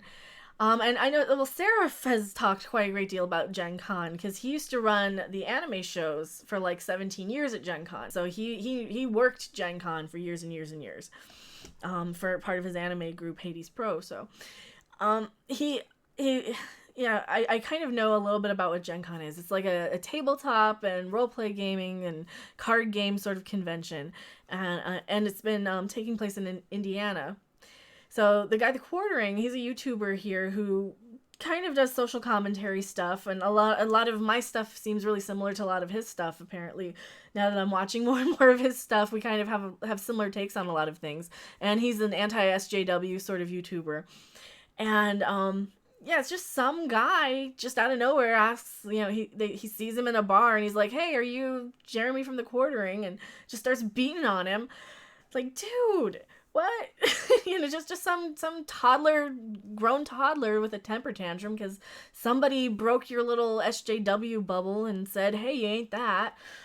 And he didn't even say it directly to him. I mean, the guy, the quartering, he kind of uses the general, you know, the SJW sort of mindset, the kind of far left crazy person sort of, you know, and he'll kind of point out, well, A, you're not that special. B, this isn't how the real world works. And 3, you know, grow up. You know, but he was attacked by a snowflake. I saw it this morning, pissed me off. Yeah, I saw that, like, we were, Doomcock was streaming last night, and I saw it come up in my notifications over there. I'm like, oh shit. You know, they identified the guy that attacked him. Yeah, they did, and it really pisses me off that it took, like, you know, him and Twitter and his Twitter followers to actually find who this guy was, and that the police couldn't do that. Like, that really, really pisses me off because, you know, the police could be like, well, all right, in this day and age of social media, you just need to Google a couple of things, you know? And I'm sure everybody involved would have gladly helped, but that really pisses me off that the cops didn't do anything, the bar didn't do anything. Like, the guy punched a window in the bar, you know, who the attacker. The alleged attacker, we got to use alleged. So the alleged attacker allegedly punched like a window through in the bar, and the bar didn't even do anything. They didn't even want to call, so. Broke your SJW bubble. He's a board game maker, very atypical, douchey, skinny jeans, tattoo, sleeve having jerk. Well, the guy, it showed that the guy who was the attacker, the alleged attacker, had like punch Nazis sort of shirt, and he's kind of one of the far left. I guess he had like a pride something sort of wife beater shirt on for reasons I don't know. Then they did find out who it was. And the guy has like a protected Twitter handle. Yeah, there are pictures of the guy who assaulted him wearing a shirt saying Nazi puncher. Yeah, that was what it was. For example, RoboCop OCP wants to tear down the city and automate the police force. I could get behind a rebellion against that. Apparently, Gen Con are blocking people on Twitter and other places asking about the attack. Let's be honest, anyone clever enough to Google something before acting is overqualified for police work. Ouch. Yeah. Well, I mean, look at all the streamers who get swatted and shit. Like, if the cops did like just one phone call, just look at the internet history at the address you're going to. See if that's a YouTuber. You can totally tell, like, the difference between somebody who uploads on a regular basis and not. And it really pisses me off that cops just still fall for that swatting shit. Like, cops, do your job. Don't just go and swat somebody. Just look and see if they're a streamer. Just look, and you can definitely tell what's going on, especially if they're fucking live. You know? This is such bullshit. I get so mad at stuff like that, but... Well, my ex-wife joined the police after we broke up. I'm sorry. The saddest thing was seeing the attacker in a tank top. Not a single defined muscle on his body. Well, I mean, he just seems like, I mean, if you're going to go to the lengths of attacking somebody, like that's like willfully and wanting, you know, that's premeditated, you know. If you're like, and it's not even provoked, just to go and attack somebody in a bar who's sitting there drinking. I mean, for no reason other than I saw you on YouTube and I'm mad at you. That is so petty. Like, that is, like, that's something a girl would do. That's girl petty, you know? Girls remember. Girls plan. Girls, you know, like, little girls, I'm talking. Like 8-year-old girls would do something like that. They would remember, like, a couple of hours later in class that you did something. But, so many dialects. Cops. Government-funded gang. Well, I still like, you know, I like to think of the police force like police academy because... Man, I just get too upset thinking about them any other way.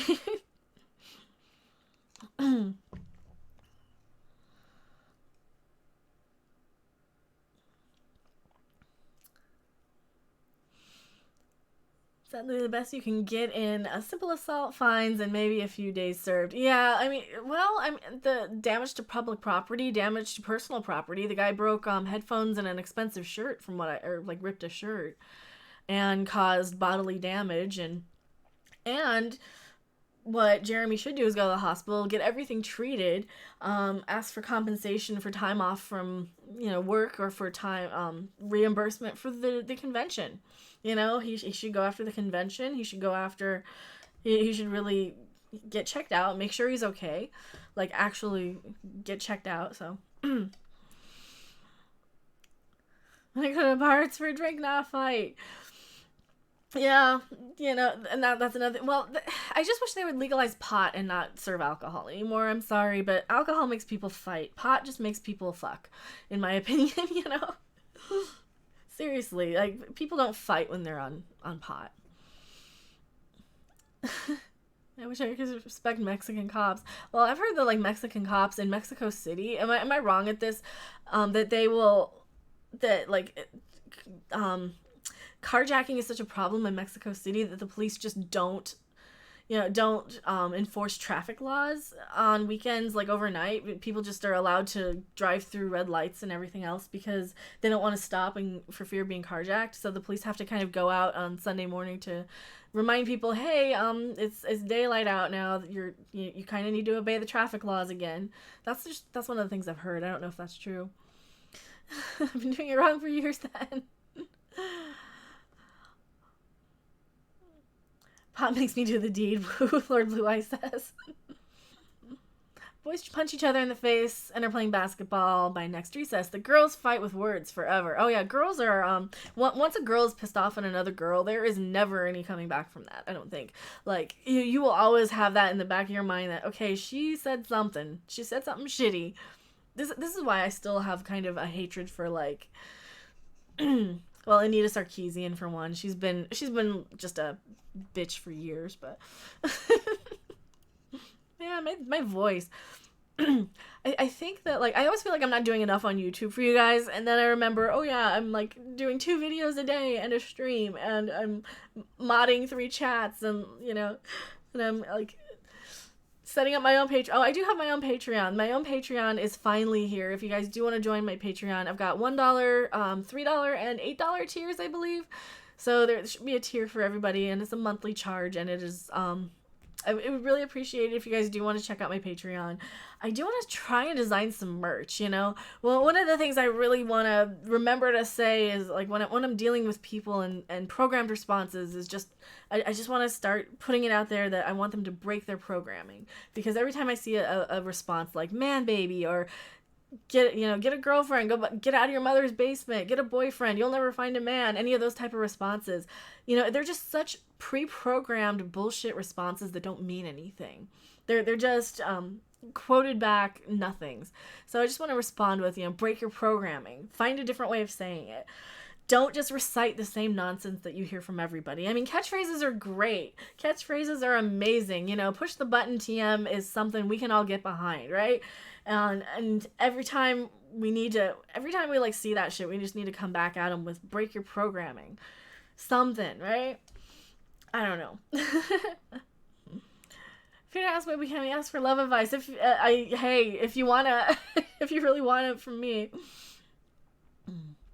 Because girls have a problem letting go. Remember 14 years ago when you said, yeah, Doomcock posted a video. Oh, just now? Did he? On what? Doomcock posting a video while I'm live, you. Oh, he did a react. Okay, so Doomcock reacts to the violation of Spock. Alright, awesome. Yes, hashtag free Harvey. Copyright no random. No, we're not gonna play Doomcock's video. Oh, my copyright? Yes, copyright me. Copyright me for the break your programming. Copyright me today. What's happening today? A lot of stuff's happening today. They're bastardizing Spock, and he's going to be banging Mikey Spock. Alright, let's see. When I asked my friend who co-owns the gym if I could invest with them, but they said only if I could open a snack bar cafeteria, but I have no idea on it. I wouldn't do it unless you really have the money to do it. I don't know. If you don't know how to do it, I wouldn't open a snack bar if you've never run a restaurant. Doom Random Reacts to Doomcock Reacts. Well, it's mostly going to be like a, yes, you're absolutely right. And a, oh my god, that's so funny. Yeah, and that's my whole reaction to Doomcock's videos, usually. So it's not an old one that I got notified about. No, it looks like it's brand. I did not get notified. Why did I not get notified for a Doomcock? Oh, I did. Okay, I did. I did get notified. 3:16. Okay, it's just 4 minutes in. Why? Of course he has to do it. Of course he has to upload a video. I am so sad. I'm like, I saw that article and I'm like, okay, I've got to link this to Doomcock last night. So I made my video last night, linked it to him, and that was like an hour before the stream, so. Haven't watched any vids today. Sounding eye infection. Oh, I'm so sorry. Vulcans meet Porkies. Oh god, no.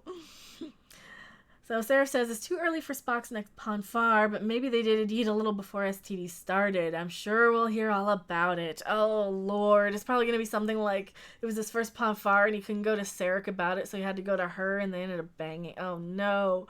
Oh, no. How's the live at Doomcock last night? It was so amazingly fun, you guys. It was hilarious. If you haven't watched the stream, definitely after this stream and after you watch his react video, go back and watch his live stream. It was very fun. I love doing the late night ones because like we talked about a theremin for like a half an hour. We talked about all kinds of awesome stuff. So those are really fun. Just having him kind of let go and talk about stuff he loves or hates or whatever is just it is so fun to kind of get get to know that aspect of Doomcock through the live streams, and I'm happy that we all get to hear that. So with her now, I look for someone like her. Okay. Oh, wait, mostly I do not like women from my country. That's why I wanted a Japanese girlfriend, but I no longer do that. I once met a girl from Pennsylvania who I liked for feeling identified. I feel like I identified with her. Now I look for someone like her. Oh, okay. I'm really missing some of your things. Oh, Frankie G left. Gotta go, much love. Well, thank you for being here, Frankie G. When was Spock raped? Probably in STD. Gotta go around. It'll take me 45 minutes to get home. For you if you still on, I'll see you then. If not, I'll catch up later. Well, thank you so much, and thank you for being here, Jess Reed. It would be so modern TV to do that. It would be. Well, I mean, they want to be Game of Thrones in space, so don't be Game of Thrones in space. Since they're step-siblings, what if STD reveals Spock is in love with Mikey Spock? Oh, yuck. Because he would be in this stupid universe. Because he would absolutely be. Because she's like the most perfect thing ever. Like, she has no consequences for anything. She gets away with everything. She's important because the script says so. And because it's fucking fan fiction level writing, of course he's going to be in love with her. Because everybody's in love with her. She was banging her adopted mother over on the mirror universe. She was banging Lorca. She was banging everybody on this goddamn thing, except like, in her universe though, in Prime Discovery Prime, Michael Spock, Mikey Burnham, whatever her name is. Yeah, she's supposed to have never been in love with anybody ever. Doesn't mean she's not a great big hoe bag sleeping with everybody in the mirror universe, like her mother. Because I'm sorry, they had a, they had a stepmommy, stepdaughter sort of vibe, and this is the mirror universe, so that's what was happening. Speaking of banging, bang the like button and subscribe. Well, thank you for being here, Lord Blue Eyes, and go subscribe to Lord Blue Eyes. He's an amazing YouTuber. He needs a lot of love. He streams mostly evenings and a lot of multiplayer games, and he always welcomes people into the streams and into the game. Isn't Flash, Angry Mr. Flibble asks, isn't the Flash screwing his black stepsister? I don't know. The backlash, if they do anything like that, holy shit. Well, it's they've already gotten so much backlash for changing everything. Like, what are they, I mean, every time they do it, they double down and make it stupider. So, of course they're going to do something like that. We have always been sold on Discovery, or they've been trying to market it as Game of Thrones in space. So it's going to be... What is the first episode of Game of Thrones? What do we find out about the Lannister family, We find out that the brother and sister are banging, and that all of her children are her brothers and not her husbands. We find that out in, like, episode 1. So, of course, it's going to be Game of Thrones in space. Hello, Zazzy Poozy. Says, I would stay, but I'm in a restaurant right now. I wanted to stop by and say hi to you guys, so bye. Well, hello, Zazzy Poo, and bye. So, Hunky Chunky Funky Monkey says, so I'm guessing STD Vulcans don't suppress and control their emotions. Yes? No? I mean, Sarek is downright smirky and smiling and jovial and joking around with Michael Burnham. She's human, so who knows? I don't know. I'm a traditionalist. The original Star Trek 4 is me. The original Star Trek is for me. Yes. I totally read that wrong. But yeah, the original Star Trek is... Well, God, even in Star Trek 4, they were swearing like they'd never used swears before. So to have, like, the F-bombs in Discovery come out of nowhere, it's like, A, you're acting like people still swear, and B, you're kind of going against the canon of Star Trek fucking 4, where they really act like they've never heard swears before. Because, like, Kirk was clearly somebody who had never learned how to swear. Just saying. And he would be around the same age as Michael Burnham, so... and Tilly and all of those people. He would have heard it somewhere, especially going through the academy, especially being on, basically Navy sort of ships, space Navy ships. Barry was adopted in that crap. They filmed Game of Thrones near me. Awesome. That is so, like, Ireland. Well, that's surprising. Very, very Irish sounding name. I got to, when I was in England, I really wish I would have taken a picture in the throne from Game of Thrones, because I'm pretty sure it was the real one. They had dragged it out to the first ever Newcastle Comic-Con that I ended up going to, and they had like a TARDIS, and they had the Game of Thrones throne, and it was great. I really wish I would have gotten more pictures when I was there. I got a few pictures, but I was mostly sat in front of the panel all day just watching the panels, so that was really fun. Saf says, I watched the first 3 episodes of Discovery and couldn't watch any more. Don't. It gets infuriatingly bad. Like, they've had 4 pilots in Discovery. Now we're getting a 5th one when they come back next for season 2. So the first pilot was the one that was for free. The second pilot was the one that concluded the first pilot that you had to go and pay for. And then the next pilot after that is when they actually show the Discovery. You know, it takes them 3 episodes in to get to the Discovery. And then they do the Mirror Universe thing, which is another reboot, because then they're rebooting or another pilot, because they're like rebooting the series to be in the Mirror Universe now. And now we're going to get a 5th. It's so bad. I don't know how they can keep doing that. Kirk, Spock, Scotty, those are the real Star Trek. Yeah, and even Picard, even, you know, Cisco, like, there was so many good in like the 3 7-season series that all kind of overlapped. You know, they respected the original series. You see Cisco and Dax on the original Enterprise, you know, like with Kirk and Tribbles. That's how you do it. That's how you respect Star Trek. You know, this is why we know that Discovery can't be canon. It doesn't match up. It just bothers me so much that they're like lying and saying it's a reboot. It's not. Or it's not a reboot, rather. I mean, we know it is. You guys keep saying it's not, but we know it is. We're not stupid, and it's not. And even using the term visual reboot, like, you don't need to visually reboot something. You're not just visually rebooting the show. You're rebooting everything about the show. You're rebooting the attitudes and the technology of the show, and you're trying to make it fit into Star Wars, and you're trying to make it fit into Game of Thrones, and you're trying to make it something that Star Trek never was.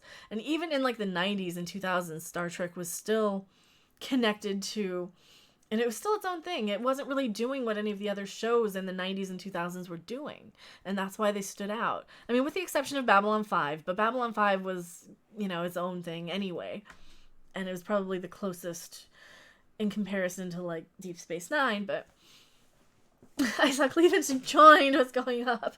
Going, oh, we've just been blabbing about Star Trek and Star Wars, and there's a new Doomcock video, and then the stream last night, so there's a lot of stuff going on.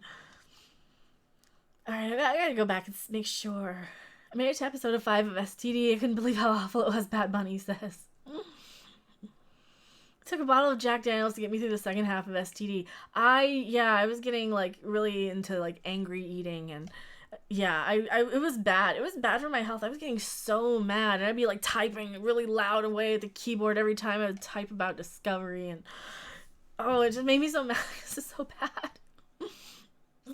Didn't have to pay for Star Trek before. Why now? Because Les Moonves knows he's on his way out. He knows there's a merger coming. He knows he's in deep shit for the Me Too stuff.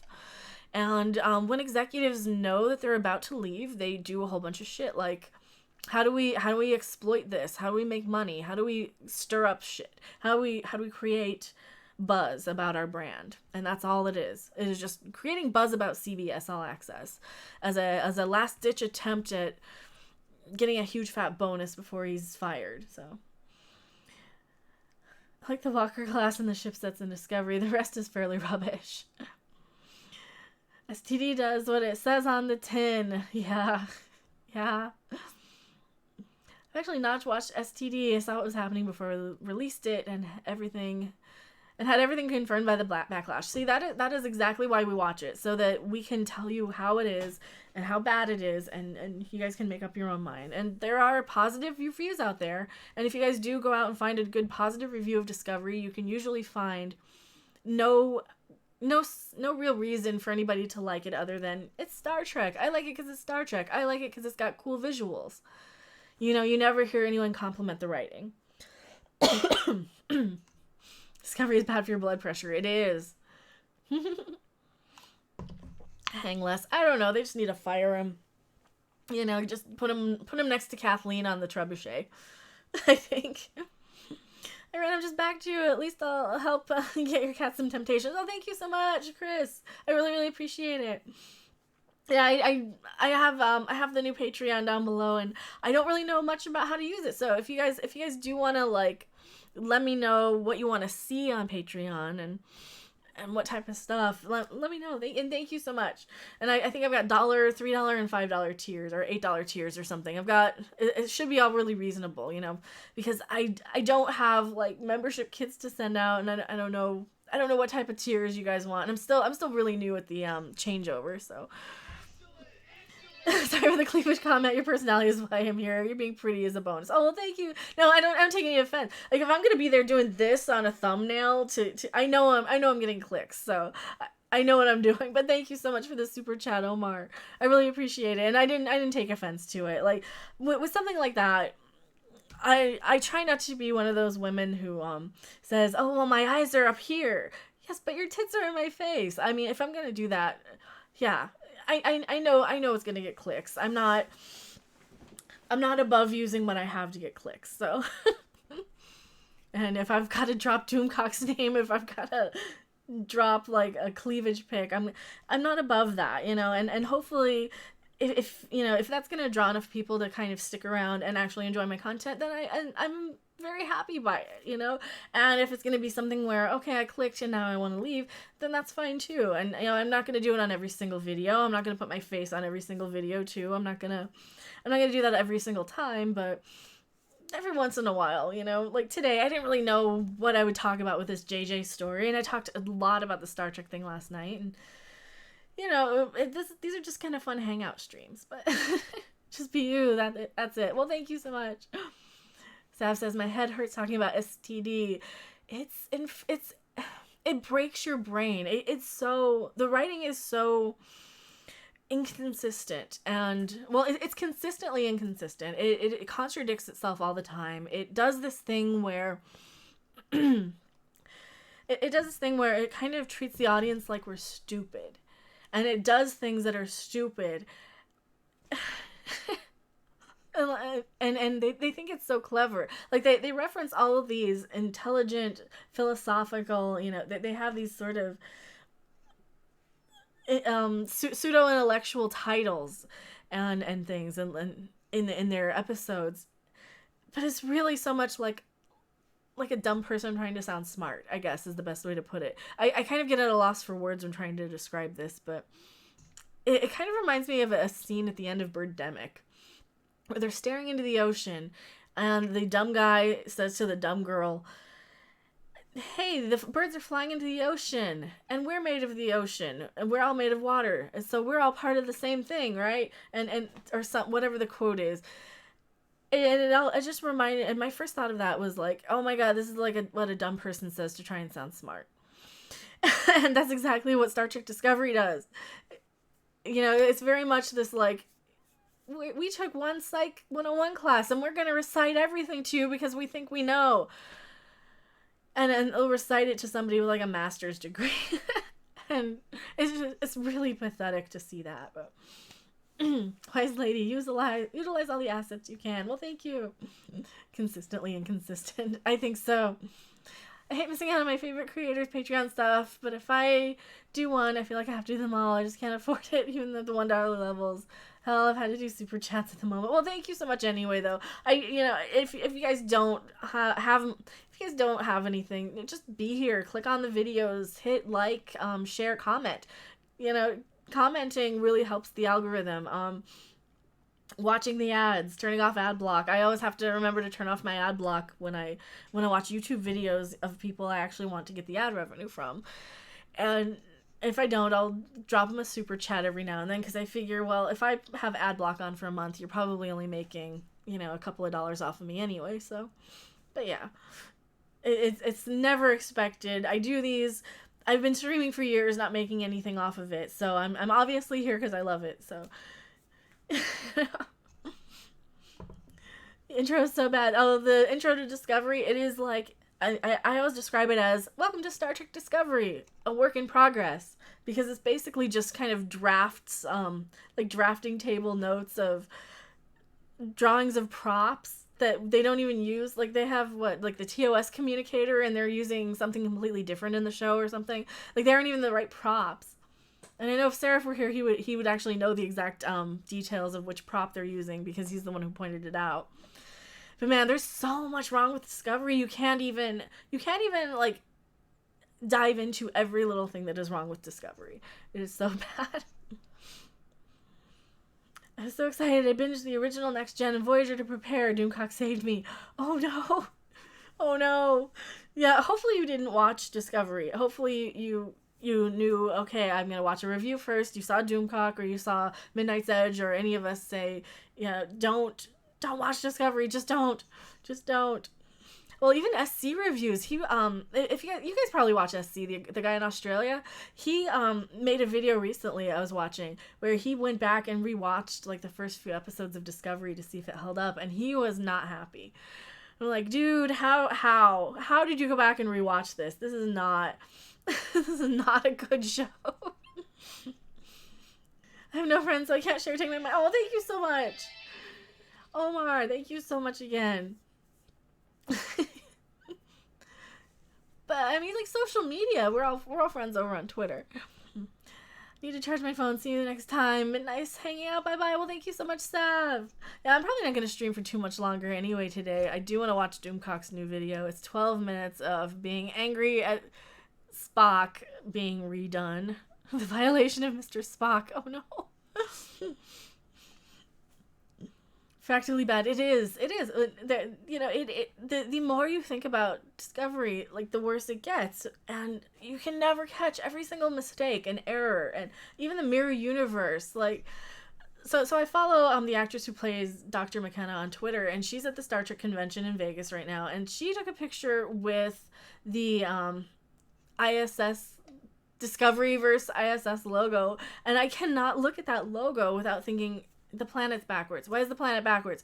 This is not the mirrored universe. This is the mirror universe. This is a mirror universe of many possible, variations. Stargate explained it way better than I ever could, because I'm kind of a idiot with words sometimes, but I like the theory that there are multiple copies of people out there based on decisions you make, and for every decision you make, there's a different outcome and possibility, and there's many versions of Earth. And it does not mean it's a mirror reflection. This is not a universe in the mirror. I don't understand where the Discovery people are coming from, but they literally mirrored the planet, like, on the logo. I don't get it. I just don't get it. Same thing with, like, simultation making it to air. Are people just getting stupider? I think people are just getting stupider. I make spelling mistakes all the time. My brain is shit, but I did a lot of drugs and drank a lot when I was younger, so that's why my brain sucks. That's why I can't think of words. Welcome to Star Trek Discovery, last chance to turn back. No matter what's wrong with STD, it's a matter of what's right. It's a matter of what is right with it. Yeah, what is right with it? Yeah, it's not a matter of what's wrong, it's a matter of what's right. There isn't anything right in Star Trek Discovery. I miss Axanar. Too bad it got squashed. Axanar would have been really good. I was super excited for that. What some people don't seem to want to admit is that a piece of media isn't good if it gets worse the more you think about it. I know. STD takes the term mirror universe too literally. Yeah, they don't understand. They just don't get it. Axanar is too canon. So is Star Trek Continues. Somewhere out there's an alternate random who never watched Doomcock videos. No, I think somewhere out there's probably an alternate random that probably met him when she was 15 or something. Because there's a lot of weird, spooky, like, similarities that, we would have been friends no matter what, I think. A universe and a mirror actually sounds interesting. And if they would have marketed it that, like, don't take Star Trek to do it. You can give us a universe in a mirror like that. Look at what Stranger Things is doing. That's kind of a mirrored universe in a lot of ways. But it's not like a reflection. Tina says, hey, Random, I'm working on dinner and listening to the show. I'm glad I never watched STD. Just listening to all of you discuss has been enough. Well, and thank you so much for hanging out. Tina is one of Odin's movie blogs.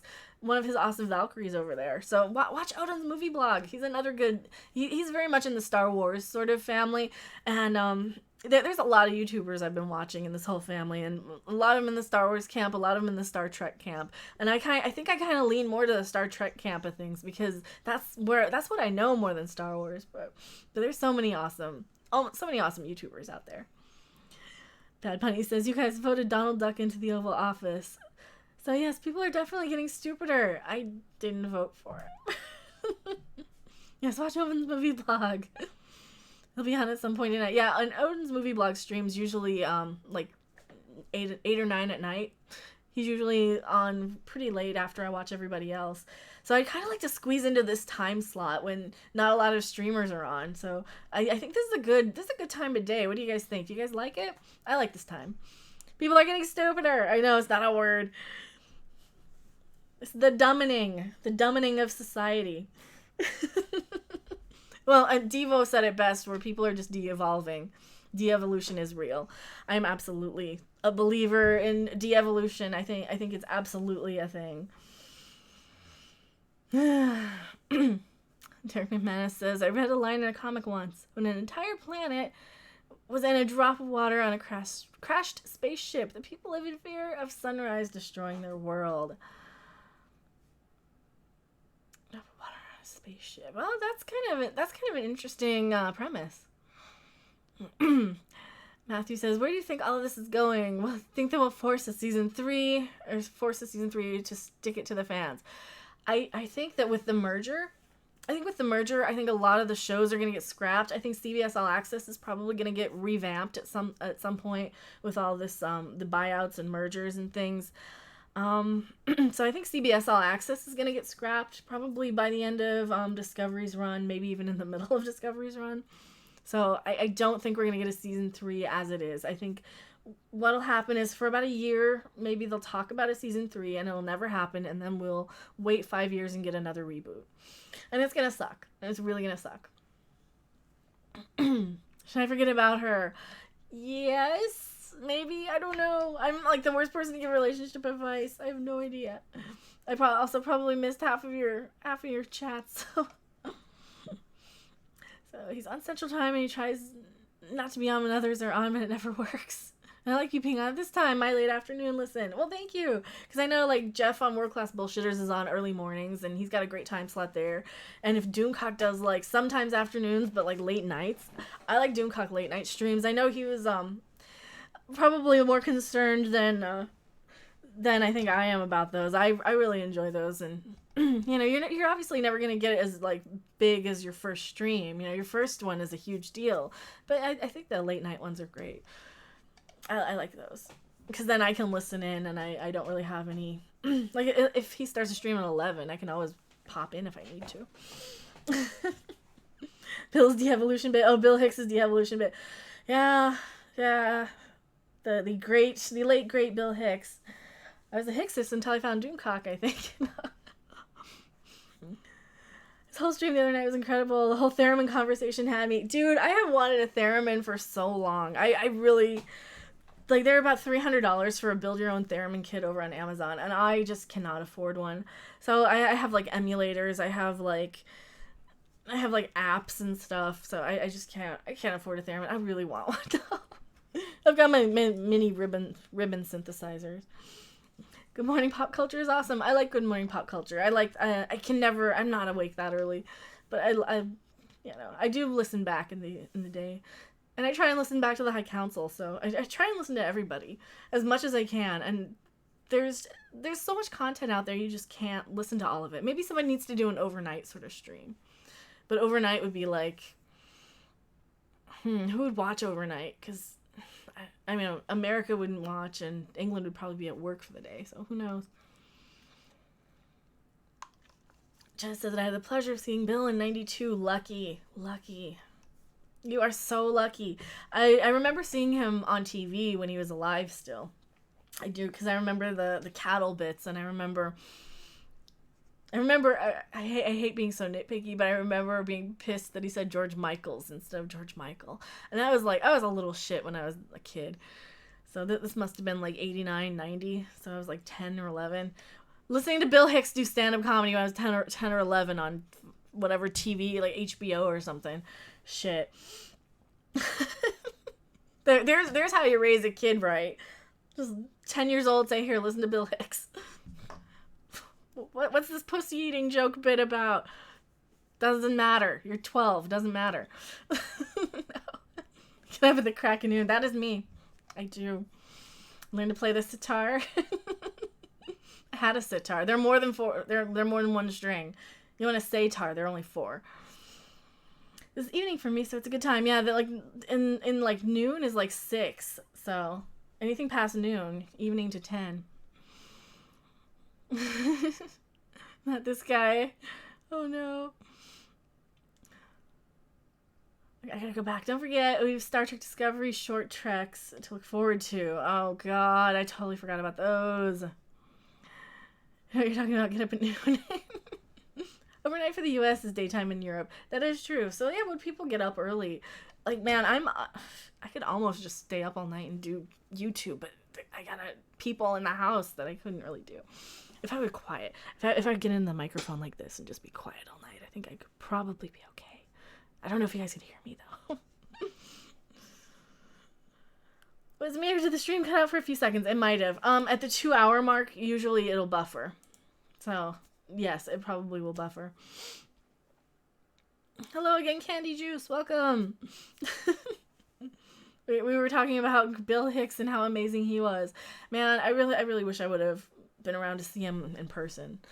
I didn't really get to see... I haven't seen a lot of comedians live. I got to see George Carlin live in Vegas. And I got to see Rita Rudner live. And she's another one of those like early 90s, late 80s comedians that I remember watching. She was alright. You know, she's not like the best out there, but she was good. And sad thing with like George Carlin is that he did the same bit he had just done the year before on HBO. So I already knew the whole act. Like, great, I wanted a new one. And then he passed away not too long after. I start prepping dinners. Yeah, well, thank you and thanks for being here, and thank you so much for being a patron. I really, really appreciate all you guys doing like Patreon and super chatting and everything, and just being here, just hanging out with me while I just blab about the news. I don't feel like making a video on the Star Wars stuff because there are a million Star Wars channels that are going to pick apart every detail of that. I just really wanted to talk about it briefly and just kind of say, you know, who cares anymore? It's Star Wars. We don't care about Star Wars. We don't care about Star Wars anymore when, like, they're going to make Spock and Michael Burnham have sex with each other because it's edgy. And Game of Thrones in space. Oh, looks like the chat slowed down, too, for a second. Did I lose everybody? I think I lost everybody. Holy crap. I have like 40 Twitter notifications. Wow. I don't want to do that. Don't want to read Twitter. I just want to make sure I'm not missing anything. I'm jealous you saw George. It was not the best show. There's an annoying waitress that kept like popping in and out, and she would take forever, and she had a little flashlight and it was really loud, so it wasn't the best show, but it was still, you know, I got to see George Carlin live, so I'm not sure what to say anymore. Well, I'm sorry. I just don't know about giving advice on dating. I'm like not even a good example of a girlfriend, so I don't know. Hello, Gerlach. I just hopped on, so you didn't lose me. Oh, thank you for being here. Thank you guys for showing up. I know, like, my view rate is going up. Absolutely.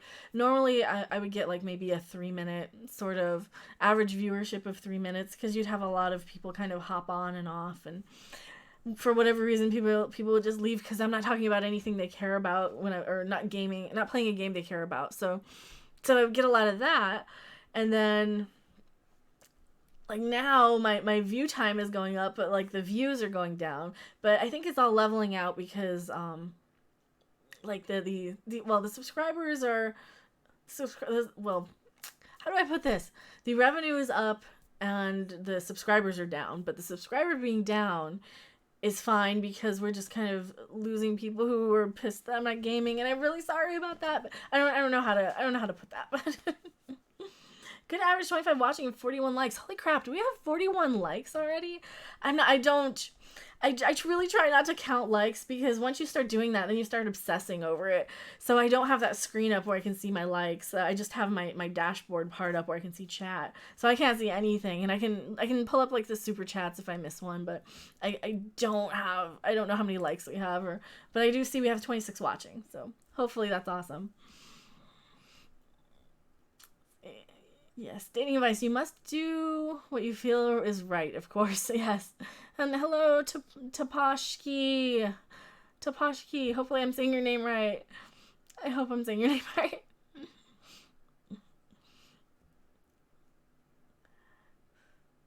I see 42. Awesome. Now there's 44. Wow. Well, thank you so much for hitting the like. I really, really appreciate that. That absolutely helps with YouTube's algorithms. And I was kind of worried because I don't know if like the algorithm for uploading a video is different from going live. I don't know if your channel like drops in suggestions and recommendeds for if you go live too much. So I don't know. I really wish we understood more of how the algorithm worked, but I kind of prefer doing live shows than pre-recorded, because if I'm gonna go all the trouble to throw some makeup on my face and comb my hair and wear clothes that aren't a nightgown for a camera, I would kind of like to do it for more than 5 minutes or a video. But hey, whatever. I really enjoy both too. So, because on the other hand, it's like 5 minutes of video to just get my point across, and that's a great amount of time. Like 15 minutes is a great amount of time to kind of dedicate to a video. For a live stream that's more than 2 hours, a lot of people won't kind of go back and rewatch it, especially when you've got just so much content coming out. So I'm kind of have mixed feelings about them. I really love doing them, but I know I can't always go back and watch them. So nice hair color. Well, thank you so much. You don't need makeup. You look great as it is. Yeah, and I've got. I think I put the picture out with my hair curly because we were on Trekyard's stream yesterday. They're nice enough to allow me, a Discovery hater, to moderate their stream, and they're such awesome guys. I really love the guys over at Trekyard's. But we were talking about how my hair is normally curly when I get out of the shower, and I have to kind of. You can kind of see this is how my hair would be if I did not dry it as much as I do. So I kind of have Klingon hair. So I put a picture of me out on Twitter yesterday without makeup and with my hair wet still. And it's very curly and kinky, and it's very Klingon hair. So there's no makeup on my face and no nothing on that picture. And I think it looks okay. I don't really wear that much anyway. I just want to not look like I'm stoned, I guess, because I have small eyes anyway. I have very small eyes. So just a little bit of eyeliner just makes them pop. People would probably watch a jammy stream. Probably. You get viewership. Wear a teddy. I don't think anyone would want to watch me in a teddy.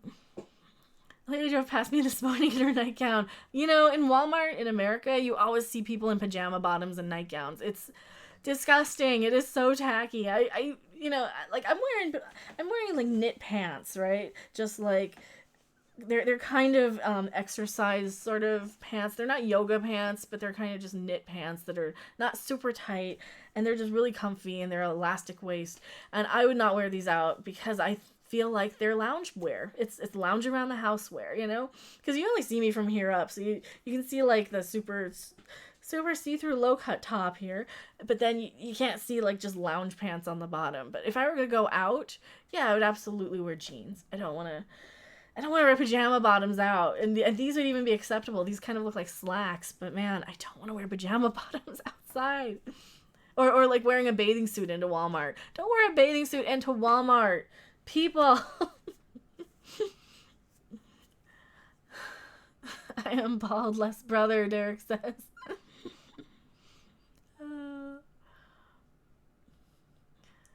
Less bother. Oh, okay. Bald, less bother. Waves are nice.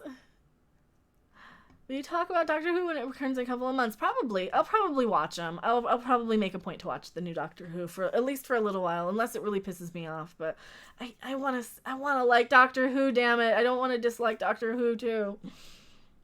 Has been banned at your local supermarket. Wow. See, if it's banned, You know it's bad when people have to ban you from wearing, like, and in America we already have like no shirts, no shoes, no service sort of policies, so a guy can't go in just shorts and no shoes, like rolling off the beach or something. But and that's been a thing forever. But now I see people who bring drinks into department stores. Like when I was a kid in the 80s, they would have signs that said no food or drink in the store, no outside food or drink. You know, and now you have people bringing their food into like the grocery store with them to eat because they can't shop for groceries without eating. It's so annoying. Or they leave like food or drink cups all over the place. You always find drink cups in stores too. It's so annoying because the cleaning ladies never pick them up. When I worked at Macy's in Vegas, I would walk by a drink cup every day for like a month that was still there. It was the same drink cup. And it was right by the elevator and nobody picked it up. And I'm like, I'm not picking it up. I'm not a fucking cleaning lady. They can do that. But no, they wouldn't do it. It was so annoying. Lovely smile. Thank you so much. And your hair is also curly. See, now curly hair can be fun. It just when I don't blow dry it, it never dries. I have very, very, very thick, like like I don't know if you can't even see my scalp. I have such, oh my god, it's so thick. It is very thick. Like I take 3 boxes of dye to get it this red. And if I don't dry it, especially in Wisconsin where it's kind of humid, it will never dry. It'll just be wet forever. So I kind of have to dry it. Back to wearing sweats and a hoodie right now. In Canada, you find everyone at Walmart wearing sweatpants and hoodies. Well, sweatpants are fine. Like, I'm talking about, like, pajama bottoms, not sweatpants. Like, ones that have, like, like the fleece ones with designs or, the kind that are clearly pajama bottoms. Just followed you on Twitter. I want to see the curly hair. A nice triple tricorder and Doomcock mug. Well, thank you so much. And Hula Pen Farm Girl. See, same thing happened in Mexico. Nowadays, people also bring their stuff while shopping. Like at Soriana. Yeah, why? Leave your drink outside. Or they buy something. Or they'll, like, be walking through the grocery store and start eating something. Like, don't wait until after you pay for it. What is wrong with people? I don't know. I probably have a big stick up my ass about that. Just pay for it before you eat it. Don't wander around the store eating. It's so weird. So when I looked at my picture, my first thought was, holy cow, you got some ink, girl. Then I realized it was the shirt you're wearing. No, it's a tie-dye, long-sleeved, or it goes to about here, like 3/4 length Star Wars t-shirt. So, yeah. It actually has the Star Wars on the front and I think like a logo on the back on my neck. Damn, I just overcooked my thin cut steak. I'm so sorry. I hate overcooked food. I know your problem. I look great with no curls, no makeup. I know. I don't mind how I look without makeup. I just figure I want to make the effort to kind of look halfway decent in front of the camera for you guys, because you guys are nice enough to like look at me and not just listen to me while I'm blabbing and stuff. And there's a lot of people who don't even put their face on YouTube that much. But yeah, like I want to at least make the effort to look somewhat presentable as much as I can. Hello, Zoom 1975, welcome. Kool-Aid sells more sprinkles now than ever before. Kids aren't drinking it, they're using Kool-Aid for hair dyes. They are, and see, that's what I need to do next time, because like right now I'm already seeing it's a little pale right here. I just need to do the Kool-Aid dips. It reminds me, what do you think of tattoos? I kind of want one, but I have no idea what I would want for the rest of my life. So I don't know. I've never really been into having them on me, or really, like, I don't think I've ever even dated anybody with tattoos now that I think about it. Oh, maybe once for like a month, but never really been, I don't know. I can take them or leave them, I guess. I don't know. Doomcock tattoo. I don't think so. I don't think I would do that one. I have the perfect face for radio. Oh, yeah. You're probably fine. You probably have a perfectly fine face. I look great without makeup, too. Awesome. Hair is also looking dense and shiny. Well, thank you. A Harvey tattoo. Oh, I have a replica of him. I have a stunt double. Yeah, with tattoos, make sure you can hide them if you need to. That's exactly what I've seen. Like, you want to make sure you can have a tattoo that's not going to show, which sucks for me because I kind of want, one of the tattoos I was thinking about would be the Earth symbol from Stargate on the back of my hand, so the triangle with a little dot. So that's kind of one of the things I wanted. But you can't have anything on your hands if you're like, and thank you, Rogel Dorn, for being a better subscriber. Welcome. But yeah, I don't know if I really want, I don't know if I would want that. Or maybe I was thinking of getting like serenity in Chinese on my ankle or something. Because that's the only language you would get the word serenity tattooed in you. And if you get the reference, then you're on the right channel. My Cthulhu just arrived. Jess said, which size did you get, Jess? Because the 12-inch are smaller than this guy. All right. So this guy's a 16-inch. And he his tentacles have the right proportion. So if you get the 12-inch, he's going to look a little bit smaller than this one. Seems like certain people in the 80s and 90s only gotten tattoos. But now it seems like almost everyone has them. I know, it seems so many people have them. People you would never expect to. I think I'm getting a Triforce tattoo on my hand. See, that would be a good one too. Primarch of the Imperial Fist just subscribed. Well, that's cool though. The 12 is all I could find. Oh, the 12 are fine. You'll be happy with the 12-inch. This one, oh, he doesn't have a size. No, the other one back there is the giant size. That one is very accurate to how Harvey presents himself in our dimension. He appears to be that size in real life, even though he's a giant Cthulhu monster and he's real. Harvey's real. I like the 16-inchers. Best spot of a tattoo a girl had music notes by her ears. Oh, that'd be cool. Derek says, my tattoo is on my back. I cut it when I was in the Royal Navy. Awesome. What is it of? Yeah, I'm going back. JG says, just saw the new Mission Impossible. It's pretty good. It's actually the first one I've seen in theaters. Not sure if I should feel bad about that or not. Well, hey, as long as you enjoy it. I mean, I don't watch everything in the theater. Never mind, I can't post it. But Shatner took some pot shots at Jason Isaacs on Twitter. Oh, recently, like just now? Was it just now? Tweet it to me if you can. If you can tweet it like at me or something. And I can always pull it up from there.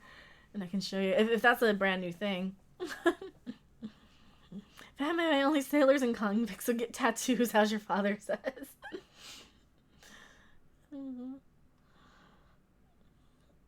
You'd be happy with the 12-inch, okay? No, I'm saying just read with the 12-inch Cthulhu. Because, like, not everybody can find the 16-inch. Like, they have him available in the 16-inch in a superhero costume and a Dracula costume. But the impossible to find one is that. You'll probably never see the giant-sized. Oh, he said it just now. All right, I will check my Twitter. If you want to, like, even private message me so I can find it better. Starting to buffer a lot. Oh, I'm so sorry, Bad Bunny. I'll probably wrap up pretty soon here anyway. Hunky Chunky Funky Monkey says, I have the Chinese symbol for the dragon on my upper left arm. That's cool. Okay, you tweeted it to me. Let me go look on my Twitters. Is it in the requests? Not. All right. It's in the... Oh my god, I have 50 notifications on Twitter. I have 50. All right. We'll pull it up on screen. Let's read it together. Which place would you love for tattoos? I don't know. Maybe like the back of my hand or back of my shoulder if I was going to get one. I don't know. Like right there maybe. I don't know if I would get one though. I'm so weird about like what would I want for the rest of my life. All right, let's pull it up on display capture. Woot. So, William Shatner says, someone who I don't even know takes pot shots from stage to increase his public persona. All this does is make him seem desperate for attention. But what it has done is prove that I was correct in the first place for blocking him. Let him have his moment of petty glory. Oh, man. Well, we'll just retweet that. Holy crap. So apparently, William Shatner has Jason Isaacs blocked. So he got a phone call asking if he'd like to be a captain in Star Trek. He said absolutely not because he grew up worshiping Captain Kirk. How does that? How did? I don't get it. This TV isn't Star Trek. These actors are riding the coattails of greatness. Oh, okay, that's what he's. Yeah, that's kind of cool. That's kind of a cool tweet. So hopefully Doomcock won't be too upset that William Shatner has him blocked, because he also has Jason Isaacs blocked. He probably just blocked anything Discovery related. You know, oh my god, he probably because Doomcock was tweeting about Discovery, so he's probably got everything Discovery muted or blocked. So he probably got group blocked if Doomcock was responding to anybody in Discovery. I wonder how many Discovery people Shatner has blocked, because I've gotten group blocked by people too. We'll have to tell him. Let's see. After a while, you actually forget you have a tattoo. Let me see. Did you already talk about the quartering? Yeah, we talked about the quartering earlier. How he got attacked at Gen Con over nothing, over just some snowflake who couldn't handle it went out and premeditated this attack for some guy. Seems like Gen Con is ignoring it. Yeah, it does. And I think the quartering left Gen Con. I think he's not going back, even though he paid like thousands for a hotel room and tickets and whatever else. I really like Shatner's tweets. Shatner's funny. Shatner is funny. Sometimes I regret not seeing movies in theaters during its run if I loved it. For example, The Dark Knight or Tom Cruise's Edge of Tomorrow were amazing and I didn't see them in the theaters. Yeah, I know. Some movies I'm like, I will see in the theater even if I'm like, I don't know. I might love this later, though. It was like Valerian. I thought, well, maybe I'll like it because sometimes I like bad movies. But no, Valerian was kind of blah. So Jason Isaacs was the idiot who dared Star Trek fans not to watch Discovery because he thought they were a bunch of whiny nerds. Yeah, that I do remember that. I do remember him saying, I dare him not to watch it. I do remember that. Shatner's a troll, but at least he's kind of a charming troll. Nice to meet you, dear. Well, thank you for being here. No, the quartering. I know. We talked about the quartering instance a little bit ago. That really makes me sad. Yeah, I think he did the right thing leaving it. Yeah, and that's really, that pisses me off. Like I would, if I were him, I would try suing the convention for doing nothing. I would try suing the bar for doing nothing, and I would try to sue the guy to reimburse me for my trip, because he basically made the trip undoable. So if he could sue the guy and Gen Con, as much as I hate promoting people to sue Gen Con, because I know that they were, I'm pretty sure Seraph had a reasonable relationship working with them when he did. He ran the anime rooms for like 20 years over at Gen Con. So he's actually worked Gen Con. Yeah, I don't know. I don't know about that. What is the quartering incident? He was attacked at Gen Con by just some guy who had like a fuck Nazis or I punch Nazis shirt on or something. Or has worn one in the past. Just unprovoked. He was just, the guy from the quartering was just in a bar. Some asshole SJW type threw a temper tantrum and was like, oh, that's the guy, I'm gonna go punch him. So he just started beating the crap out of him. And yeah, so that's what happened. Derek says, I regret not seeing Top Gun on the big screen. I really wish I would have seen Dark Crystal on the big screen. I don't remember seeing that. And God, what else don't I remember seeing? There's a lot of them I've seen that I just don't remember. Zoom says, I'm a huge Valerian fan, but that movie broke my heart. That movie had nothing to do with the graphic novels. It seemed wrong. It just seemed wrong. It seemed like Valerian was too young. Like Laura Lee was too young. They were just too young. You know, you want like a Han Solo type as Valerian, who's going to be kind of out there in bed with a million different women. He looked like he was about 20. So, and I know the actor's probably 30, but he just didn't come across as old enough, in my opinion. I agree. Gen Con should at least say something. Yeah, they should. They should, especially since the guy was like a displayer, or at least a statement of, we are sorry, this doesn't represent us, and we will throw this guy out next time, and he will never be allowed to come back. Something like that. Make sure the guy who was the attacker gets never invited back to Gen Con, or never allowed back. I don't know if that's happened. Has that happened? I would hope so. You made it home, fighting for food. Hello, Seraph. Welcome back. I've never seen the Dark Crystal. The Dark Crystal is so good. Oh, it's so good.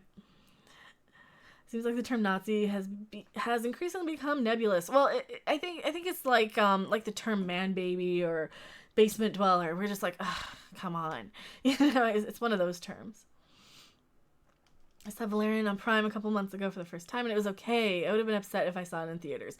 It was okay in theaters. I mean, I'm glad I sat through that instead of like Han Solo.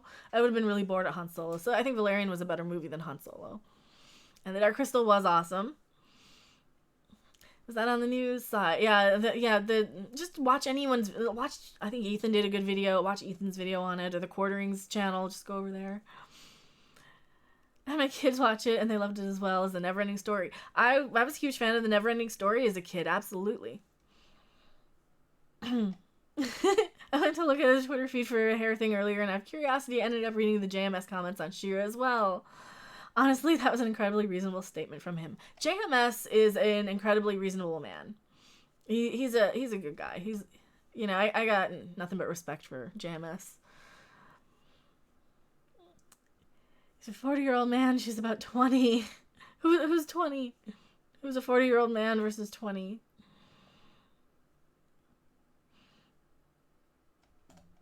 Who's a 40-year-old man and who's 20? What did I miss? I think I missed something. Henson puppets. See, I rewatched Dark Crystal. Oh, Valerian. Okay. Well, yeah, he's supposed to be 40, but that's the thing. She's okay. Even if you left Laura Lee alone, the guy who played Valerian looks so young.